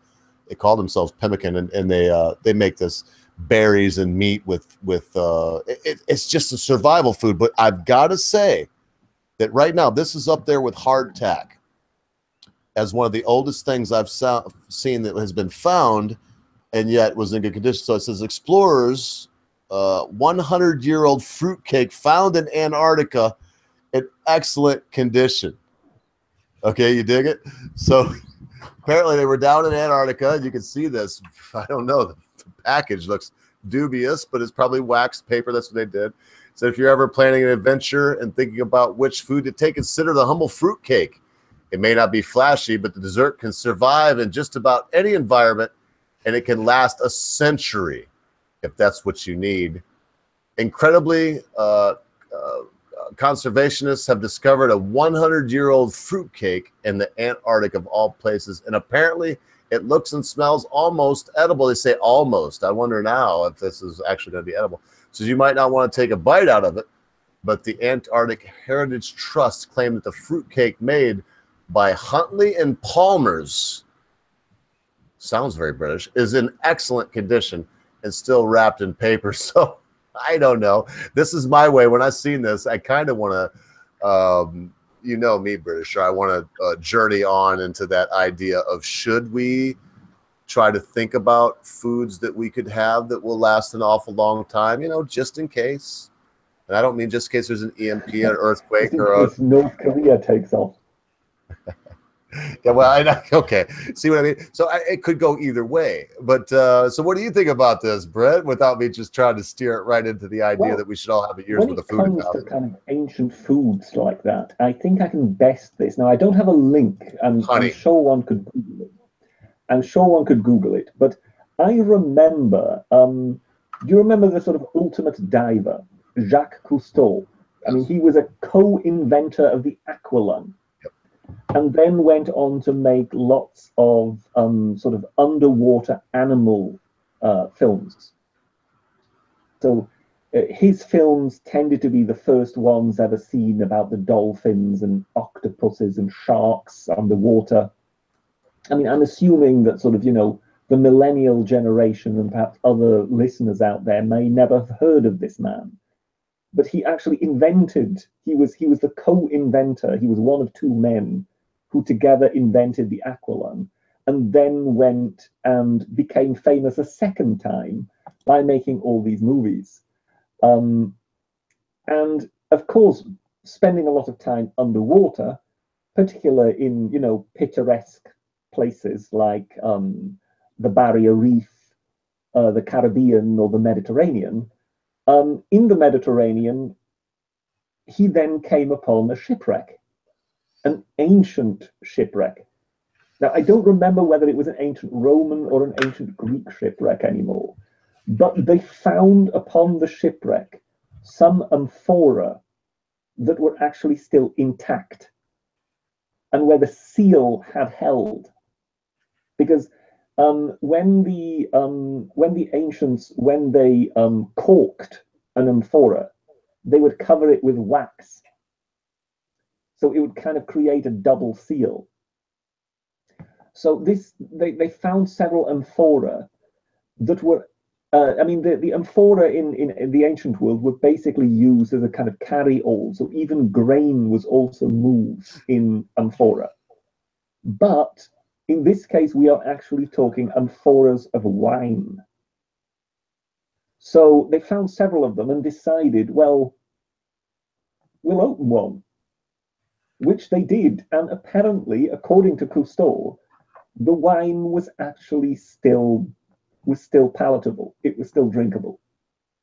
So this must have been some wine that was 2,000 years old or older, and one could still drink it, even though it had been at the bottom of the sea.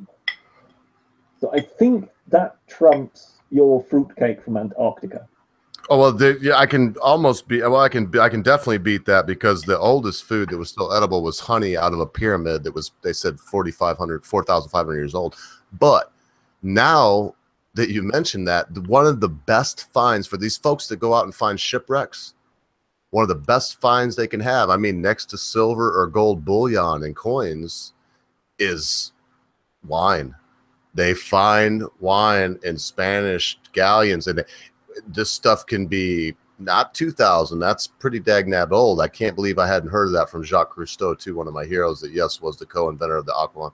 But they might find some that's 300-400 years old, Brett. And when they can have the provenance, and when they open a bottle and it's palatable, it's potable, man, that stuff is worth a fortune, Britisher. And can you imagine? I mean, let's face it, if you and I were, let's just pull the stops off. We were billionaires.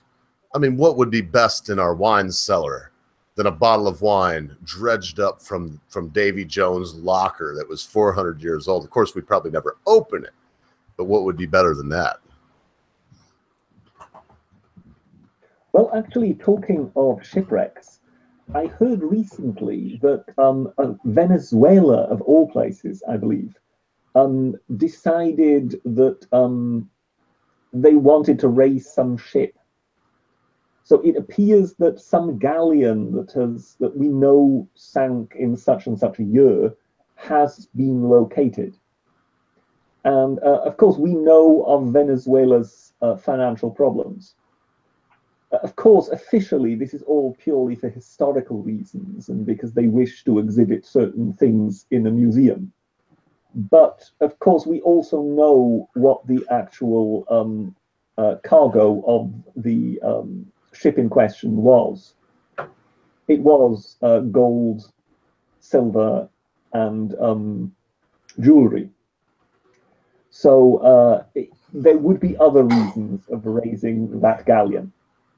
And given that one has now found its place, the ship itself will more than likely mostly have rotted away. But jewelry and gold in particular do not in any way decay underwater. Corrode. Silver either. Well, silver I can tarnish. I have seen images once of a galleon that was found.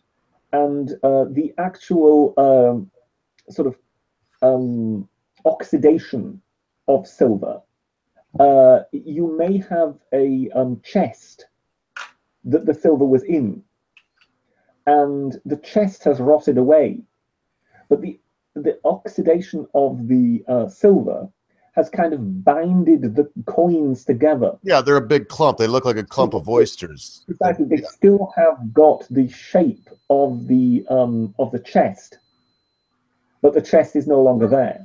Yeah, it's nothing like finding a piece of 8 where you can see the gold, because gold does not corrode. Yes, the pieces of 8 that they found in that same galleon that I saw the pictures of, they came up from the seabed looking like the very day when they were minted. Yeah. Wouldn't that be something, man? And of course, you have to understand that they carry their own gold value, and then you can add more to it due to the fact that they are 17th century pieces of 8. Yeah, unbelievable amount you can add to it. But like you said, I mean, gold value right now, I haven't checked in a few days, but it's somewhere around $1,500, $1,600 an ounce, because it never loses its value. Gold does it. People argue with me about that, Brett. But no, man, that's why all the sailors, they wanted their piece of 8. Because, I mean, daggone, when you went on a 5-year voyage and you got back and you got 25 pieces of 8, well, yeah, even by today's standards, it wasn't a lot for 5 years, but that would be like getting, $60,000. Boom. Because it was a lot of money. I mean, you didn't go to the pub with a gold coin to have a drink. That would have been your room and board and drink for a month or more. But anyway. Well, that is unless you were one of the buccaneers in Port Royal, because they apparently truly did party like sailors. Yeah, well, they may have, yes. I mean, I'm sure there were. Well, but remember, when they put their coinage down for their evening, they may have broken the bar up and whatnot too. And so they may have had to pay for broken furniture and crockery and whatnot. It would come up to much more than their booze. Well, I mean, you know, when you talk about, you know, Port Royal, I mean, you are talking about, you know, the kind of lair of Harry Morgan after the raids on Maracaibo and Panama and things like that, where gold would be around in such unbelievable amounts that they would be spending it like there was no tomorrow, and they were quite famous for it. Well, and then too, when you put a bunch of lads on a pirate ship or whatever kind of ship, but especially a pirate ship, I mean, you're risking your neck in Piccadilly Square and everything else, and then you're gone for, even the pirate ships were gone for a year and a half, 2 years, sometimes longer, to go back to whatever port they called home that may be miles away from the sailor. So you get back. I mean, of course, you want to spend a little money, Brett. You know, you want to feel a little. Since we're talking about those days, there is one little anecdote you might quite enjoy. I don't know if you know that at Maracaibo there's a great lagoon that goes in, that basically reaches into the South American land mass, so to speak. But it's actually got a very narrow opening, the likes of which a river might have. And at that opening, this is something apparently that is quite unique to the Caribbean. The rivers and various other inflows into the Caribbean tend to have a bar. So basically, the water actually gets quite shallow and then deepens again. So what happened was that Morgan basically went into the lagoon of Maracaibo with his ships when the tide just about was enough to carry his ships across. And there again raided one or two towns further down south. This was after he had raided Maracaibo itself. But there was one Spaniard who was absolutely unbelievably stubborn. He was the kind of military commander. And there apparently was one little tower which was a little fortification with some guns on it. Please don't expect it to be some giant fort. It really just was one little tower. But it was exactly at the outlet of the lagoon of Maracaibo. And it just overlooked that area of the bar. So just where the ships would have to slow down and be very careful as to how they would get back into the open sea. That's where that little tower stood, so it could dominate that little exit. So Morgan's ships had raided this area and they were full with booty. And they came back up the lagoon, and this guy had basically fortified himself in that little tower with a bunch of, you know, of sort of right-hand men, of sort of, you know, people he knew he could completely rely upon. And they basically decided they would not let the Buccaneers out. If need be, they would just fight them to the death. They would not allow them to cross that bar. Morgan found it absolutely impossible to get his ships out of the lagoon back into the open sea because he simply couldn't get past that tower. So he did all sorts of things. He threatened to burn down the entire city of Maracaibo. He issued all sorts of threats. And the Spaniard just stayed in his tower and said, "Not a chance, I don't care. Do your worst, I'm not letting you get by." So it really was a kind of duel of two personalities that basically simply didn't know the word surrender. And eventually Morgan resorted to a trick. Basically he started having some you know, little rowing boats go from his ships to row towards the land with the men sitting up in the boats, but with the instructions that they then lie down. so that they couldn't be seen when the oarsmen rowed the boats back to his ships. And then they were to repeat the same thing again and again and again. So to the Spaniard in the tower, it looked as though Morgan was rowing his crew to land. Because all the Spaniard could see was lots of people being ferried from Morgan's boat to land, and the boat's going back empty again. So the Spaniard expected an attack from land, and therefore moved all his guns to the land side so he could repel an attack. And the moment that happened, Morgan set sail and sailed past the tower, with the Spaniard fuming atop the tower, and Morgan cockily waving at it. And they sailed back into the open sea and went back on their way. And yes, it's one of the most enjoyable incidents, I think, with this clash of personalities, of people who would simply fight each other to the death, and at some point one of them wins just by sheer wit. Well, some of the pirates, I mean, Captain Morgan, he was so great, he got a rum named after him we still drink today, if you drink that kind of thing. I must insist, of course, he was not a pirate. He was a buccaneer.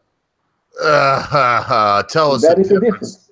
Tell us the difference. A pirate is somebody who will simply attack a ship, rob its contents, perhaps sink the ship or take the ship too. That's a pirate.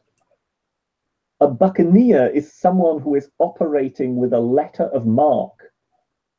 So that is effectively back in the days when the various nations didn't really have sufficient funds to have their own navies. What they would do is they would effectively hire private ship owners and say, look, you can operate as our navy. Britisher, I think you're conflating buccaneer and privateer. There's a difference. Yeah, what is it? Yeah. No, a buccaneer is a privateer. No. A buccaneer is a privateer. No, I'm sorry. This is an area that I actually do know something about. Well, I won't argue with you then, because I don't know enough about it to argue. I just know that my understanding of buccaneer has been more along the lines of pirate, whereas privateer was, yes, a commissioned ship.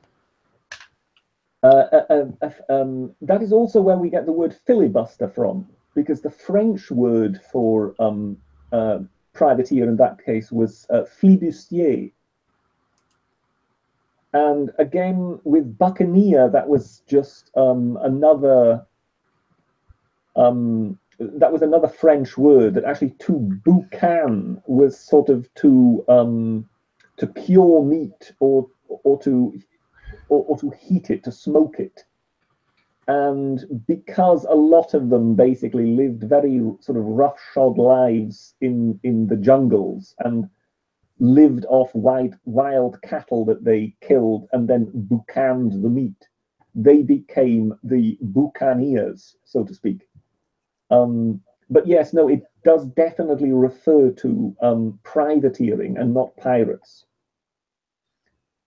When it comes to somebody like Blackbeard, that is an out-and-out pirate. That was not buccaneering, it was not privateering. But when it comes to Harry Morgan, there is no doubt that he was the ultimate buccaneer. He was, in fact, the admiral of the buccaneers. He literally was voted, he was elected admiral by the other kind of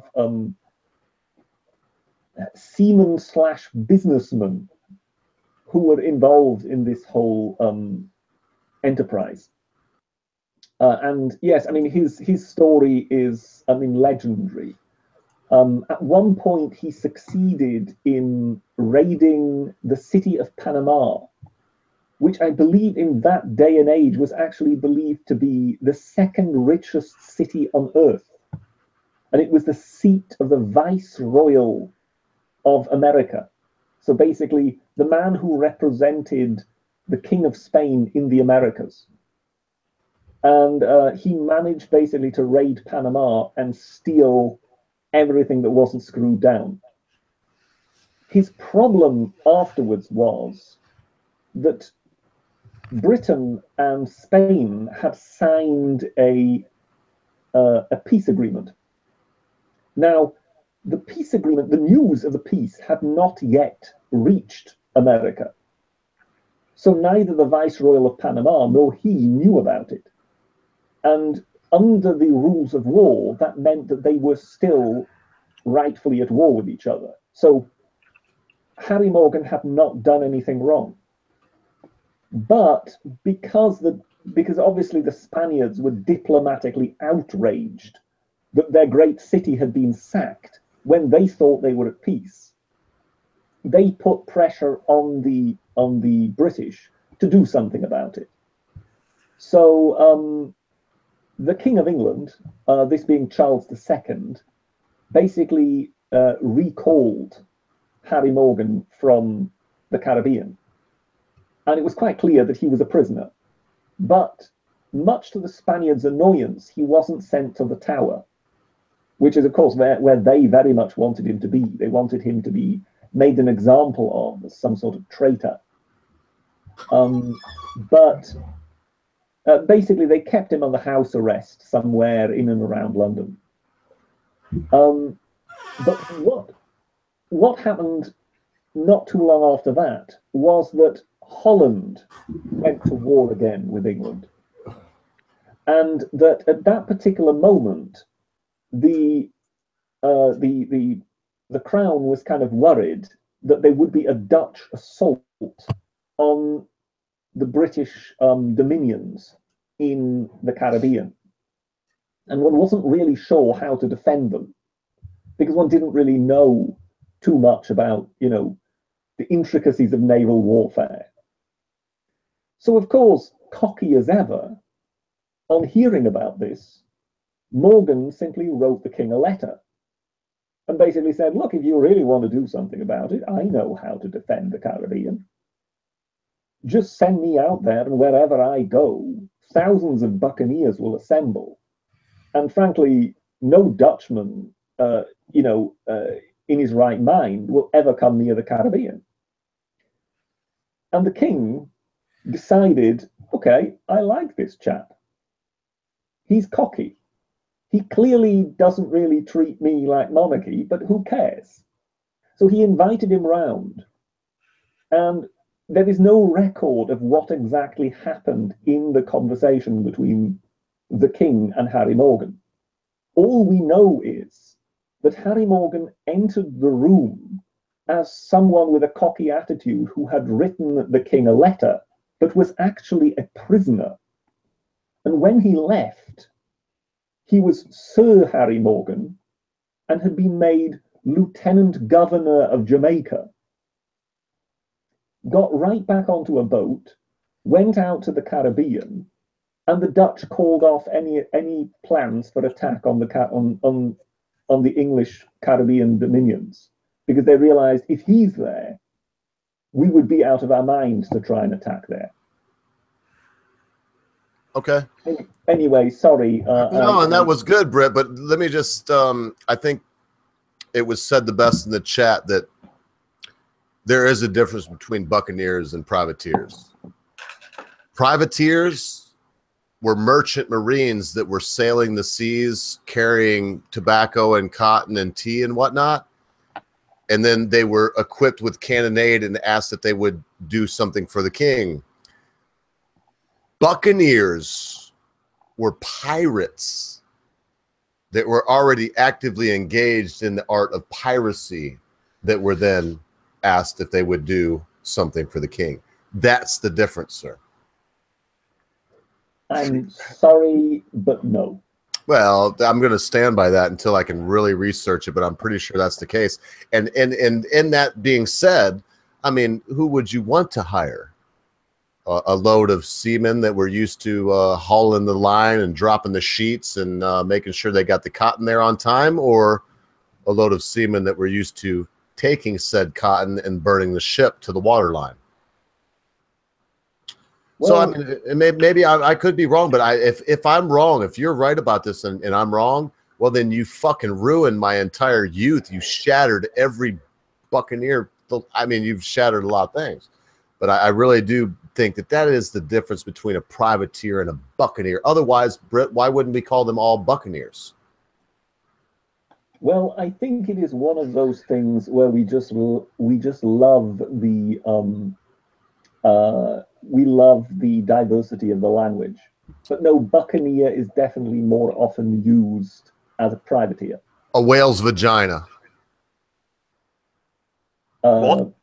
Sorry? A whale's vagina.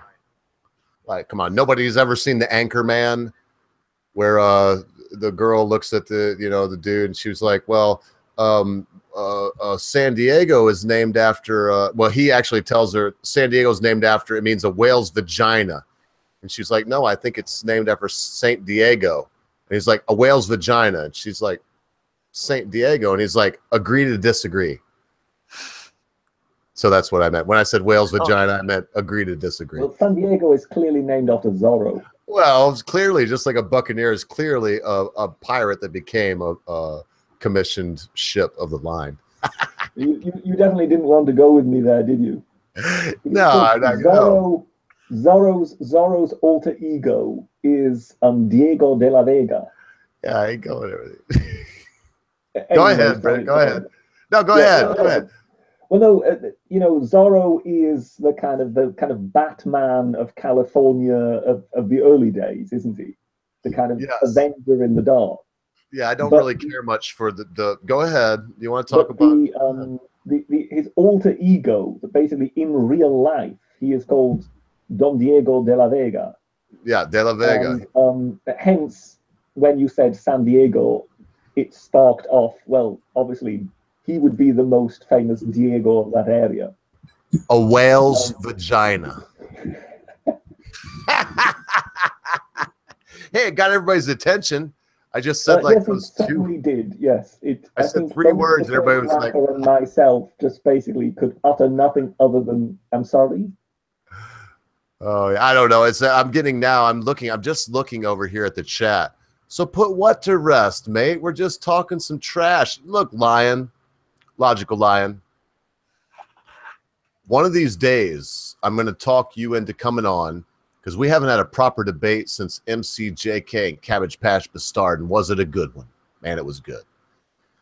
So one of these days, well, I couldn't pick the topic. I'll have to have somebody like RPR. In fact, it couldn't even be RPR. I'd have to have somebody that's really disconnected pick the topic. In fact, probably shake it up and let Mrs. Ogre pick a topic once I let you see the 5 topics. Anyway, and I would like to have you on, Lion, and have just a good straight-up debate with the Britisher when he's got his Scott Pressler gloves on. And we'll see what you can do. Lion, I'm sure you're very intelligent, man. I haven't seen it thus far, but I'm sure you're really intelligent.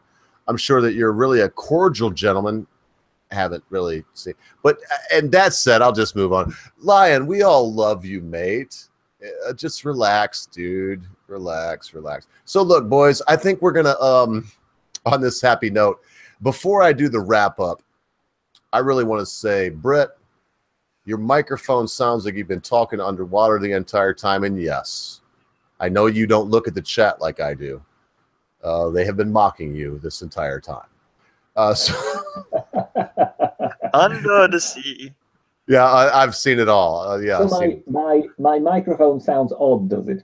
It's really bad. It's not your road. It's not your road that we're used. It's not what we're used to hearing. So I would suggest that you reinstall the driver, because what it sounds like to me, I do have a little knowledge in sound stuff. Sounds to me like it sounds like your computer is not giving it the phantom power. It sounds like your microphone is on, but it doesn't have because when you have a dynamic mic like yours, electricity keeps the 2 plates apart and your voice makes that vibrate. And it reads that vibration. With a dynamic mic, it's a sealed capsule, and it's just like air pressure working against it, and it reads the difference. So what I have the feeling that right now your mic is working. Obviously, we can hear you, but it's not dynamic. It's not powered right now. It's not a powered. It just seems like it's not getting that 48 volt. So plug something else into that USB and make sure it works, because I know you just got that custom built for you, and try to plug it into a different port. And you'll see, mate, when you listen back to this, which I know you do. I know you don't listen to the whole shows, but I know you're like me, you want to listen to the parts and see if things came out right. When you listen to it, you'll be like, you'll know what I'm talking about. Because as you said in the beginning of the show, when you people that are so critical weren't listening, that he can't hear his bloody self. So he has no idea. He's just carrying on just as if it was another day, and he has no clue if we don't buy anything other than he can hear his own voice the way we can all hear our own voices, but he can't tell. The ogre said at first that he thought something sounded odd, but he wasn't sure whether it was him. So we just basically decided, well, we'll just go ahead with it and see what it sounds like. Yeah, we got to crack on. As it now emerges, it appears to be at my end. Oh, it's been since the very beginning. Brett, you hadn't said 5. Where I have to go. This has been a very lively chat. So I'm telling you, I'm not even sure if the beginning will still be logged up. And I'm still, man, I went back like for much. So off the bat, it was. When I recorded a clip for my channel earlier today and put it up, everything sounded normal. Yeah, very good. This cannot really. It must somehow be how the microphone responds with the live stream software. Yeah, maybe it's the internet. Hey, do me a favor, Brett. Works itself. Go up to on the top of your box where you can see us here in our side chat. Click that settings button. The gear. Okay. Yeah. And then look down. Does it say voice or studio where it says down there? So it's 1, 2, 3 box. The fourth box down. It says voice. Switch that to studio once. Okay, I've now switched it to studio. And you push save. Any different? No different at all. So do me a favor. In the mic box, well, yeah, actually it's muffled. Change that back to voice as we talk here. So in the mic box, it does say Rode, whatever usually it says. Well, it doesn't say communication. Okay, click on that box. We're hearing you through your freaking we're hearing you. Let's see whether this sounds any different. Yeah, we were hearing you through your daggone. We were hearing you through your Logitech, mate, the whole time. Oh, so I must have really been sounding as if I was talking down a tube. Oh yeah, that's much better, Brett. Why didn't I think about that in the beginning? I apologize for this. I don't apologize. As I say, I had no idea what effect this was happening. Yeah, machines hiccup all the time. If anybody should apologize, it should be me. It wasn't so much a hiccup. It was the fact that all this is now being set up brand new, because obviously this is a new machine. Man, that sounds so much better, Brett. That's killing me now because it sounds like I was. That's so good. That's good. So it was really just a matter of pressing the right button and basically being made aware that there was a problem. So obviously I didn't know that there was a problem. It had worked for the recording on Audacity. So it was clearly picking up the Rode microphone. So it appeared simply that the Hangout software was basically picking it up from the webcam, which is somewhere stowed away under a screen. It's not even in sight right now where I am. Man, Brett, you just don't know. Our chat is so hardcore. They were like, I mean, I'm just going to read you a couple. It's like Matt Barkley says, "Oh, when did the Britisher get here?" And Logical Lion says, "All right, the Britisher's here. Let's start the show." Well, thank you very much, ladies and gentlemen. That's funny. You know, thanks for waiting this long. So in order to start today's show, shall we talk about the Sargon incident? Oh, no. Like, I might, if you boys are down and got something else to talk about, I might have another 20 minutes in me, but it's going to come very quickly that we're going to give our last little bit. The first ranker's been waiting here for a while to give his final piece on this whole deal, so we're going to do that, Britt. But I will say this: for one thing, Britt, don't apologize to the plebes. You know, us Laurel Reese must maintain a certain certain je ne sais quoi. That's the only French word I can think of. Can indeed maintain a certain decorum, but only if we actually refer to the lowlier class as plebs and not plebes. Oh, okay. Sorry, But plebs. I was just showing I was one of them. But Sabretshire, now that you just got here, can you tell me the difference between a privateer and a buccaneer? Oh, good Lord. You fit right in here. I'll tell you what, there. First Well, you ranker. see, the privateers, those would be people on any Oh. random ship, whereas the buccaneers, those would be the people who went down with the Vasa. You son of a bitch. All right. That's good. That was good. And for those of you that didn't get it, get a history book or something. Hey, look, this is how I feel about life. It's a long, strange song, boys. Yep, that was it. Yeah, it is a very long, strange song. It's got some wail in it. Oh, But does it have a millennial whoop in it? Maybe it does. Maybe I have one in my song. The ogre knows of what I speak. Yeah, I'm just looking. People are prodding me. It's a Friday show, but I got to come ready on Friday better than I did today. And I'm not going to apologize to the plebs. I'm just going to say that it's Friday, and this show on Friday for sure, if there's only one day that we do the show on the Britishers channel, will be Friday.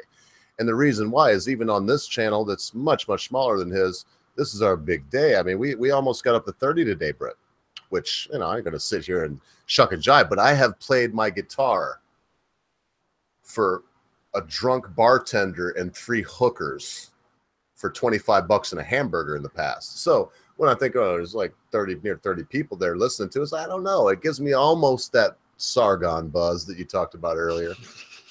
I do feel like they're robbing us too, mate. Not just, and when I say us, not the British or I, you know, this is Stan Laurel and Oliver Hardy that you're looking at, just a new version. It's not just us. Man, they are robbing so many people of, I don't know, how would we classify Sargon? He's not a rabbi or a guru. Maybe confidant, maybe newsman. How would we even classify Sargon? What the hell is he to us? He's an emperor. Sargon was never an emperor, but go ahead. Well, technically he is Sargon was the forger of the first known empire. So he could be argued to be an emperor of sorts. Semiramis was the forger of the first known empire, not Sargon. His wife was. And that is historically debatable, but it's pretty much agreed upon.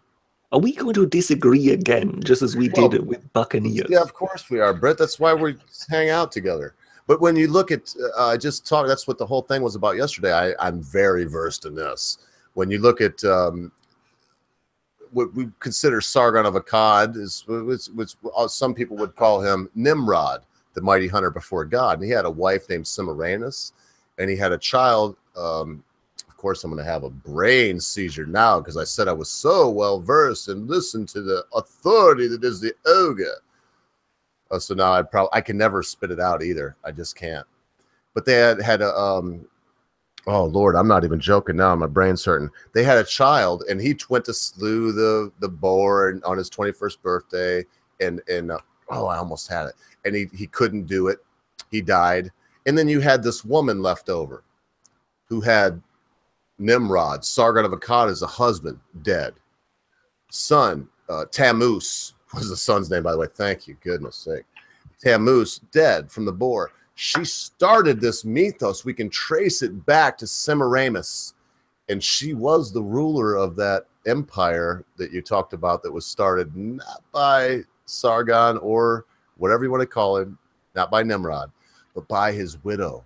He did set up the way. I mean, without him, she wouldn't have been able to do it. Don't get me wrong. But he wasn't into that, man. He knew a lot about water levels and sand levels and war and hunting. And he didn't really care much about being the ruler of a kingdom. If you look back in history, that's a fact. Well, but that's the reason he's called Sargon of Akkad is because he was the one who founded the city of Akkad. I disagree. No, okay, I agree. He's founded the city of Akkad, but when he died, it was just the city of Akkad. This great empire that we look back on was created by a very determined woman who still had a lot of power at her disposal. And I'm not trying to pull an Amanda Wolfchild where I'm saying the woman did it, the woman did it. I'm just saying that she started, I mean, we still have, she became Ishtar in mythos. The one that I'm talking about, Semiramis, she became Mary in mythos. Tammuz became baby Jesus. I mean, these are not even, these are indisputable facts, what I just said. Well, I'm disputing your indisputable facts. Well, you can dispute who founded the city or started the empire, but we can't dispute that. Well, in order to, what I mean is, in order to found a city, he had to have something with which to found the city. So basically, he founded his new capital once he had conquered Sumeria. Okay.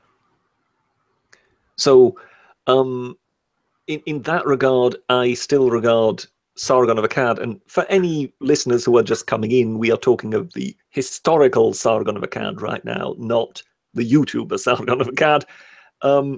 He founded his capital once he had his kingdom. So in that regard, yes, I would still see Sargon as the first empire builder. Okay, and I won't disagree with that. A whale's vagina. Thank you very much. Yes. Did someone clip that? One of the, I think somehow the ogre has just found his new meme. But when it comes to Sargon, there was one thing that really made me laugh once, and that was that someone accused the YouTuber Sargon of having chosen the alter ego that is Sargon of Akkad because Sargon of Akkad was the first ruler to introduce patriarchy. Oh, bullshit. I'm telling you, man. Not only did he not, he made his wife Semiramis. It was a beautiful piece. That's so stupid, though, Brett. That is dumb. One of those perfect pseudo-academical Twitter storms, if you know what I mean. And I can imagine, I've never spoken to Sargon about it, but I can well imagine that Sargon will have been at home hollering with tears running down his face. Yeah, just from the sheer humor that was to be found in that. Because yes, no, this was put forward in a deadly serious article. And yes, if anything Sargon, really...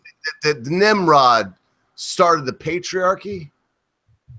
Yes, that's Sargon of carry on, because I'd love to be educated on this. Founder of the patriarchy, that until then women were equals to men, and it was a kind of,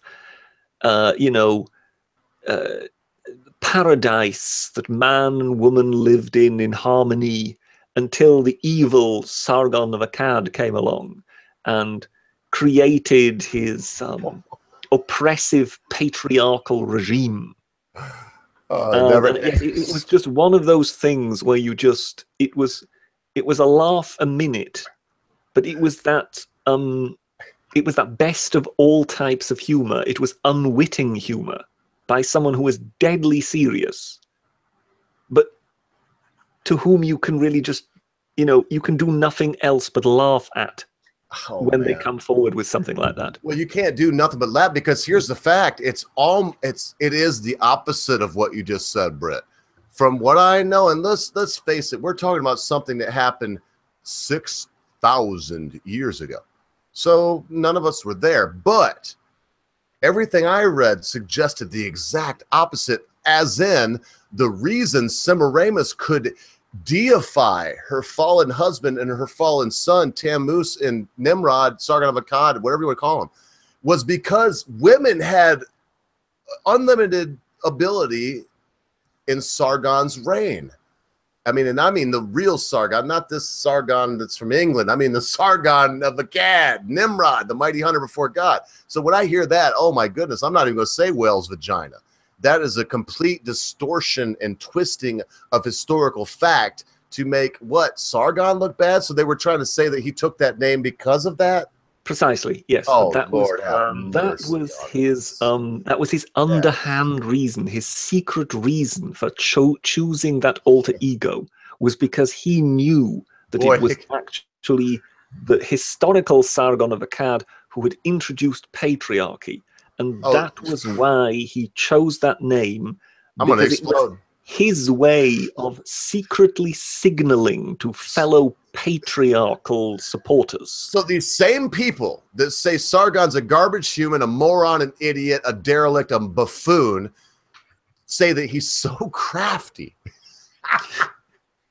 Come on, Brett. Yes, he read his way through the British Library. Gilgamesh. He read his way through the Epic of Gilgamesh. Of all areas of history of ancient Sumeria, in order to be able to pull the ultimate trick on the internet and deceive everybody into thinking that he was a fairly reasonable commentator on social commentary. But in reality, this was all secret signaling by a militant supporter of the patriarchy, who had deliberately chosen that name in order to let other militant supporters of the patriarchy know what he was truly about. He just went ahead and Googled first patriarch, and as Mr. Carl saw Sargon of Akkad on his screen, he just said yes to himself. Yes. He just for a moment heard an angelical choir sing, and a little light bulb went off over his head. Oh, mercy. I just, that's what kills me. And Britt, I'm not just trying to weasel Donald Trump into this, but you, Britt, can't have it both ways. Donald Trump is either a buffoon or he's not. They can't have it both ways. Either Sargon Carl is a buffoon, or he read the Epic of Gilgamesh and understands ancient. I would have to say, of the people that I've listened to on YouTube, there's hands down, he's the only person that I know that knows as much about divinity and ancient stuff like that I do. It's because who in the hell else would read that shit? I don't even know why he did it. You don't even have a degree in it. The guy's just an intellectual monster. Ask you one question, because this has been intriguing me for some time now. Go ahead, brother. Is the study of divinity and the study of theology, is that one and the same thing? No. Or are those two different things? No. You can get a M.The and an M.Div. You can get a master's in divinity or master's for us laymen, because you do understand I'm an atheist, so it's not as if I've really studied this stuff in theology depth. And divinity. What is the difference between the two of them? When you think about it, theology, the root is theos, and so you would get confused about that, because theology school is the study of, because the way it works out in our Western world, the Western gods. When you say divinity, that is completely different. That is a study of man's idea of what is divine, going to nature, Wicca. You could name it. If you name anything that puts something as divine, there's a difference between theos and divinity, divine and so what I'm trying to tell you is, somebody that goes into theology only, they're in there because they're a Presbyterian, they're a Western religion, they're a Baptist, a Catholic, something like that. Divinity, a Buddhist, a Hindu, a Christian, any of these people could take divinity, because in the study of divinity, you're going to learn about, I just talked about some of the things. I don't know how boring this would get, but if y'all want to hear about the Hindu religion, or if you want to hear about Buddhism, or if you want to hear about Mormons, you want to hear about Christianity, I could be your man to ask questions about those kind of things. I have an ungodly amount of knowledge on divinity, man's idea of what is divine. I think we are finding ourselves a subject for another stream for another day. Don't you for think sure. so? Can we leave? Yeah, can we leave now? I really think that this would be something that people could be quite interested in. Oh, I could speak something about the Nordic pantheon. Oh, well, there you go. See? A little bit about them. But so, in other words, Britt, is this your way of saying the show should be over? Or It's is not it necessarily saying the show should be over, Because but I'm I fine think obviously we seem to have hit a rich vein. But I You've been think it's a trying to rich get me to vein cover this we kind of should thing. The preserve only for Brett, a special show once. the only way I'm going to do a stream like that is if you will agree to be there during that stream, and it's not just something that you want to just let the monkey dance. Because I mean, No. This is not at all something where I just want to let the monkey dance. This would be a stream that I would be very interested in taking part in. All right, I'm down for Because it. I think people are quite interested, even if, whether they believe it or not, whether they agree or not, I think they're quite interested in kind of specialist knowledge. And in this case, with you having studied this, you clearly know more than the average person would know about this. As I say, I didn't even know the difference between divinity and theology. And I think in that regard, I'm more than likely in the same boat as most people out there. So I think in that regard, it would be quite interesting to pick your brain. Well, that's fine with me. But you would be more on the side of, I think that you are a student of divinity, Brett, whether you like it or not. Theology, no. If you sign up for theology courses, I don't know why you would do it, but if you did, I think you might last a semester and you'd be like, I'm bloody out of here. Bye. But divinity, that's a topic that I think you could study in depth, because it's more along the lines, and yes, we'll move on right after I say this. It's more along the lines of man's relationship with what they believe to be divine. And notice I didn't say, because it could be a plant, it could be a flower, it could be an idea, a gram, it could be family, it could be deceased relatives, it could be a god in the sky, it could be any number, it's a multiplicity of things it could be that fall under the idea of divinity. That's why I took that route too. I mean, because I believe the way that I do, I feel, and because of some of the jobs that I've had in the past, I feel it behooves, it is incumbent upon me to be able to make, I'll say it the way you do too, I love this word, an apologia for, in any situation, not for, but an apologia in any situation. So I may be speaking to a Buddhist, an atheist, a Hindu, a Islamist, a Baptist, who are worse than Islamists in some ways. At any number, and I need to be able, if not to draw them to the divinity, the divine power that I believe in, if not for that, but because I do believe in the morality of what I believe in, to draw them into that fold. And, to draw someone anywhere, one must be able to be eloquent and one must be knowledgeable. That's why I get along with you, Britisher. Because as much as I disagree, even openly here on our little show about Buccaneers and what have you, the fact of the matter is, I do know one thing, that, like myself, even though because I was very calm until I looked some things up, and then I didn't want to say much. Like myself, you usually don't stand up for something unless you're schooled in that something. Anyway, so maybe I will, Brett. What I would ask of you or anybody else, maybe I'll make a little short 30-second promo and get some questions about it, is what I would want. And if someone had 5 or 10 questions, if you would be there to ask those questions, whatever, and to give your exchange on them, yeah, I'd be more than happy to do that. But just bear in mind that I don't profess now in any way to, I don't think they can unordain you. I'll always be an ordained minister. But I don't profess to be, in any way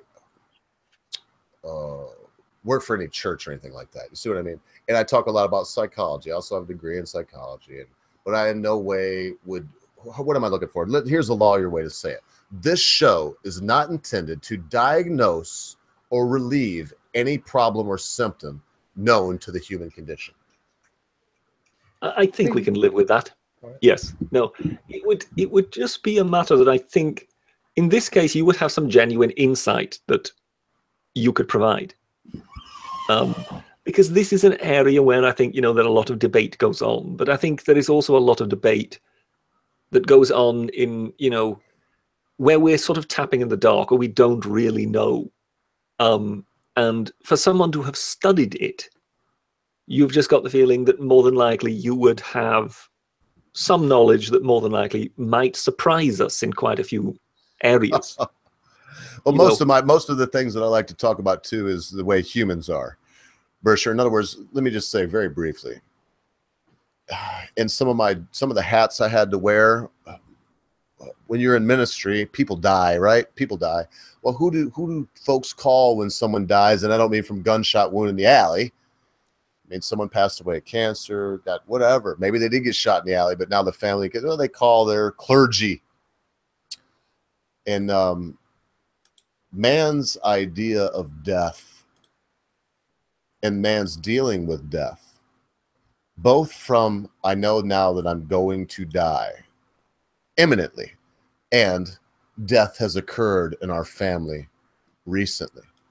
These things, Britt, and I'm in a very unique position that I was in a motorcycle accident that I should have been killed, and I thought I was going to die for sure as I laid on the side of the road.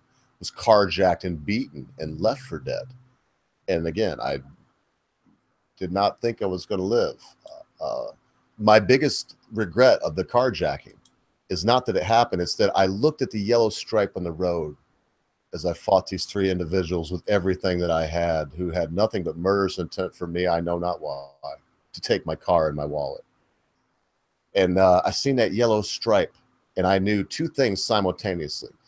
If I didn't get off of the forward position, if I didn't get back onto my feet, because the accident left me blind, my face hit the windshield, because when they tried to jump in my car, I took off. You know what I mean? I just hit a car immediately because I was fighting with the gentleman in my car. I hit a tree immediately because I was fighting with the gentleman in my car. So when I hit the windshield, I lost my vision.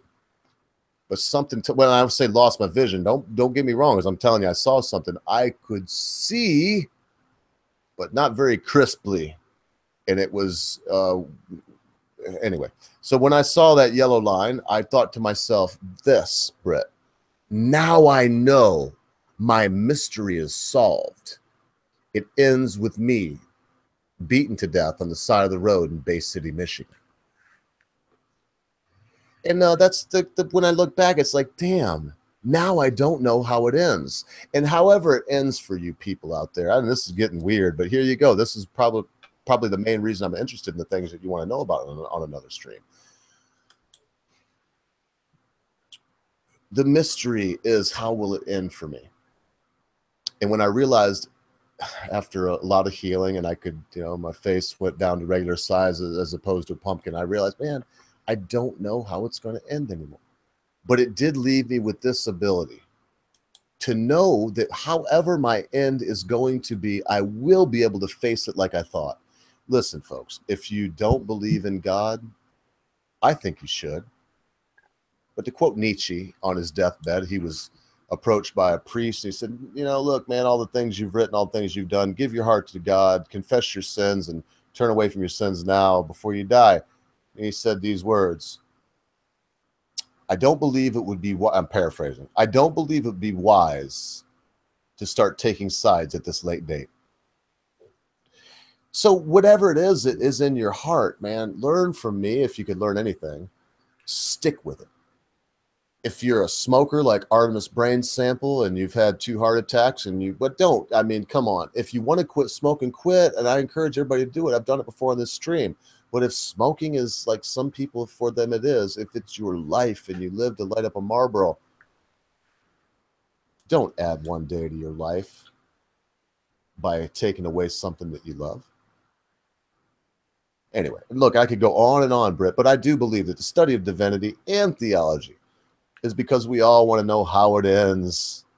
And I had the opportunity twice. Once, the one that I just spoke of, which is hard for me to talk about that. I hope it didn't seem like it, but it is. It's hard for me to think about what took place. I never lost consciousness. Oh, man, it was one of the most horrible things that I could ever imagine that a human being would have to deal with. But in another way, it was also very spiritually uplifting and enlightening because, as I said, even though I don't know how it will end now, Britisher, first ranker, even though I don't know what the circumstances will be. Will it be in my sleep? Will I be hit? What? I don't know what it'll be. I won't go into detail like I did before the stream, but I don't know how it will be. But I do know this, whatever, I will be like Staub and Moby Dick. Whatever my fate is, I will meet it laughing. Oh, that was long, drawn out. So maybe because I did talk so long after you prodded me on that stuff, Britt, maybe we should. I mean, there's a reason I spent almost a decade of my life studying this kind of thing. I don't know why for sure now, because it makes me no money. But all that crap is rattling around up there. I don't want to say that I'm a Jordan Peterson because I'm far from that. But there has to be some reason I learned this stuff. If nothing else, I know it. So, boys, what do you think? Anything else? We're going to put a bow on it. Well, I think we may sort of have found a sort of natural finishing point, don't you think, First Ranker? Yeah. Well, don't let me down then, boys. I want something out of y'all, and I still got a final point, believe it or not, even though I just gave y'all like a 10-minute rant, 10-minute whatever that was. I didn't even look at the time. I probably went for 20. So you had something to say, First Ranker, before we did it, and then Britt, we'll close it out the way we always do here, close church out properly, and I'm going to play a quick song at the end. If y'all want to hang around after that, it's fine with me. Britt, I would have 1 or 2 words to say for you. It was a request from Captain Colepile in the very beginning. So here you go, First Ranker. I'm going to take 5 anyway. Well, regarding the Sargon kerfuffle, I just wish to spill my thoughts in, thinking that even though Sargon is not he's not a PewDiePie by any means, I don't think he's cracked 1 million yet. But as far as these sort of skeptic YouTube channels go, he's rather large. So even though his Twitter is gone now, it might as well, after popular demand, come back. Now, people like the Britisher or Ogre, or maybe me if I am to start making videos, we're small fry. If one day our Twitter channels, our Twitter accounts just up and disappears, we might as well not have a way to reach out to say that, hey, our YouTube's been taken down and our Twitter has been suspended. And there will always be this mystery of whatever happened to the Ogre when he said that naughty thing on the Twitters. Or whatever happened to, I don't know, YouTube account I like Nietzsche 112, who cracked 1 joke too many. And hopefully this sort of mysterious suspension won't go on for much longer. Well, yes, it would be nice if we had some sort of clarity, as in, what at least do they want from us? As opposed to just once in a while mysteriously taking someone down. Because then I think we would at least have clarity as to whether we as the people still want to go along with it, whether we believe that they are worthy of our backing. Because, believe it or not, without us, they aren't anything. And in that regard, that's what I was in a way alluding to in the video make. I know I've mentioned this once or twice. I'm not trying to plug it. It was more because this thought is really still foremost in my mind at the moment. And that is, they really ought to start asking themselves who they belong to, what they belong to, where they actually stand. Because one would think that they're, given that they are American companies, and they may have subsidiaries elsewhere and so on, but given that they are primarily American companies, one would assume that they are therefore subscribed to the traditions of the Western world. And that therefore, foremost, would really be freedom of expression, pluralism, the idea that in a democracy, in a liberal democracy, you simply cannot have it that you close down other ideas. Because they seem to have taken their advocacy of progressivism to a completely different level. Because the way we in the West normally understand advocacy, the way we understand that someone champions a cause, is that they advocate that, they advertise that, they hold that up to the public and praise it. But in this case, they have added to their advocacy the fact that they close down, actively close down and suppress criticism of that which they praise. And that is not part of our way.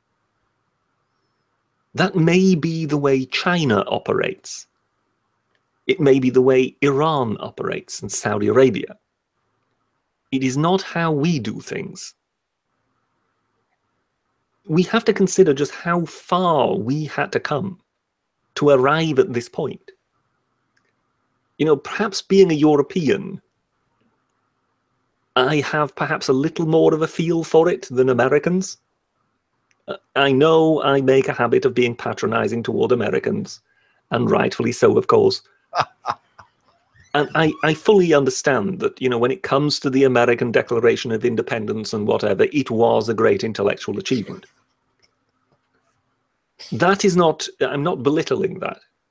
What I am saying is that being here from Europe, I appreciate the centuries, the millennia it took to reach that point.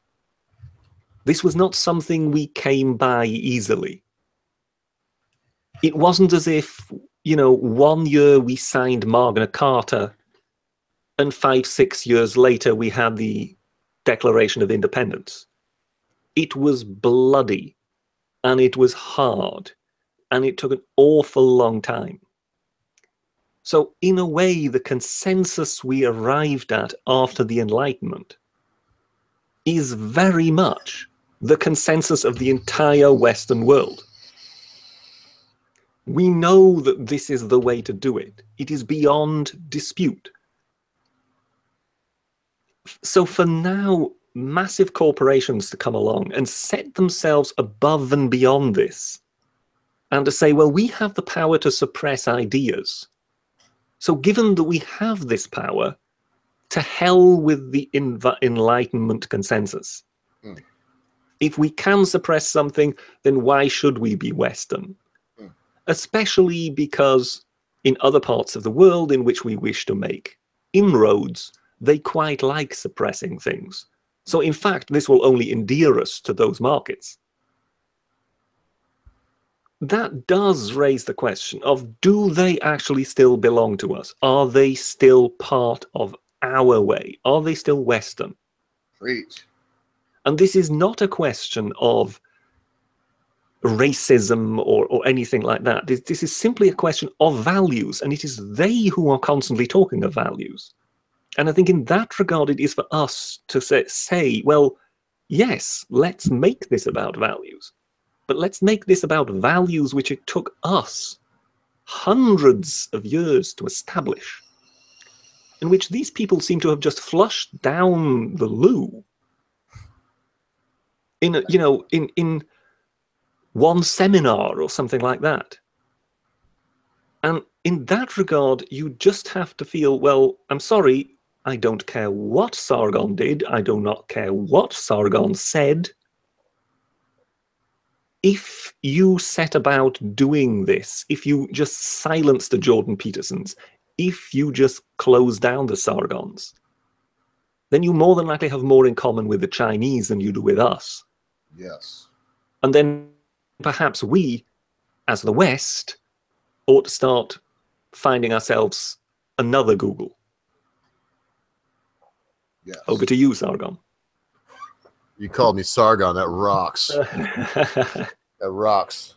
Look, Brett, this is the way it's going to be before I give my diatribe. We're going every other time from now on, so it won't always fall on the same days, because Lord knows sometimes on your channel I'm going to want to have the last word, And here's the thing, you're getting too good, because sometimes it's like, this is what happened with Stevie Ray Vaughan. Stevie Ray Vaughan was fucking Texas Lightning, baby. He came out, man, he didn't even usually drink when he played. Once in a while he would, but very rarely. But by the end, the last set, he would have a Budweiser bottle on his fingers, using it for a slide. Stevie Ray Vaughan with his foxtails, man. You know, you Stevie Ray Vaughan. Well, he opened for some bands like the Moody Blues.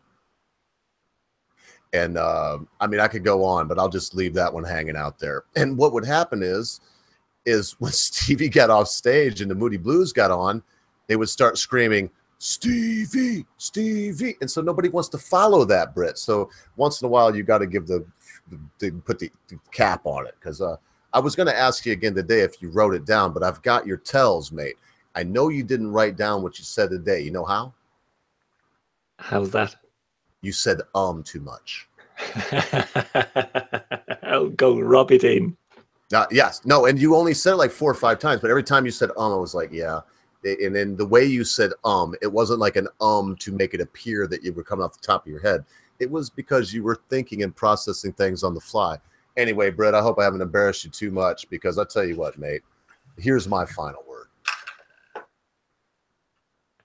Fans of Sargon of Akkad, are you? Nobody likes the word fans. Lord knows I don't. I did bet that Brett. In fact, when I said it, made me feel icky. So I'm sure the Britisher doesn't want any one of y'all to be fans, and I certainly don't. And I doubt very highly that Mr. of Akkad does. But viewers, are you out there? Viewers of Sargon? Subs? Follow him on Twitter? Well, now is the time, as I said yesterday, to be Semiramis. Fortunately, Sargon is not dead. Fortunately, he's alive and breathing. But they will kill him if we allow them to. And there's 18 people left in church hearing my voice right now. Those of you that come later, and we know there's a lot of you, we can see them. Those of you that watch this later, that put it on at work or whatever, you might be here because of Sargon. You might not even have ever heard of me or the Britisher. Take some time. I've already done it. Take some time. Send your direct tweets to Jack, to whoever else you need to. Ask why were one taken down, and then the next. Do what I did. I took time. I rewrote it so it sounded good, and it just sounded academic and good. Sounded like a business letter. And my question was this: why would you punish me? That's what I've been saying. Why would you punish me? Why would you punish the Britisher? We need to get in contact with this gentleman. We don't, have any other way to get a hold of him. And right now, what we're doing, be it for fun, for profit, for whatever, for our own entertainment, is being stifled. It's being abridged because of you. Why would you take them both down? So I just encourage everybody right now. There's a time to just sit on your hands, and there's a time to at least get your fingers out and start working the keys. Right now is the time to work those keys. It really is.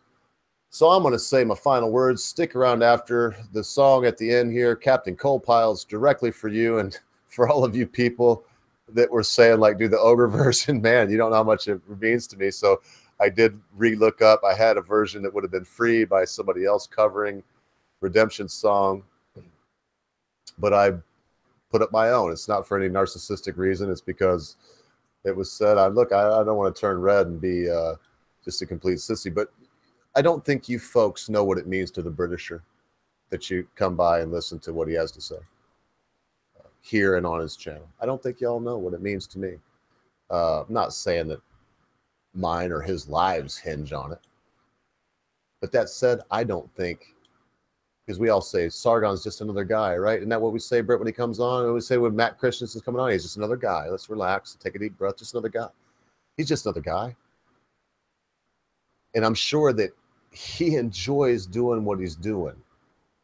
Take the time, go on out there, and remember, be good to your friends, be good to your family members, be good to your loved ones. Be quick to say you're sorry. Be even quicker to accept an apology, especially when that thing your friend, your family member, or your loved one has done seems to be so huge, you'll never be able to forget about it. Because constant viewers, panel, anybody that might watch later on and don't even like us at a time you think not, your friends, your family members, your loved ones, your life, and your back door to Sargon of Akkad, they'll depart from you. I tell you what, folks, been a great show. Stick around at least, Britt. Give me 3 minutes, man. I got a thing or two to say, man, and we'll go on from there. See you all next Monday with Matt Christensen. Oh, pirates, yes, they rob high, sail light to the merchant ships. Minutes after they took I up from the bottomless pit, my hands was made strong by the hand of the Almighty. Are we forward in this generation triumphantly? Won't you help me sing these songs of freedom? It's all I ever known. A redemption song. Emancipate yourself from mental slavery. None but ourselves can free our minds. Have no fear for the atomic energy, 'cause no man can stop the times. How long will they kill our prophets while we stand aside and look? Yes, some say it's just a part of it, or we've got to fulfill the book. Won't you help me sing his songs of freedom? It's all I ever known. For redemption song, redemption song. Emancipate yourself from mental slavery. None but ourselves will free our minds. Have no fear for the coming crisis, or no man can stop the times. How long will they slay our prophets while we stand aside and look? Oh, some say we must just be quiet. Won't you brothers take a look? Won't you help me sing these songs of freedom? They're all I ever had. For redemption song, redemption song.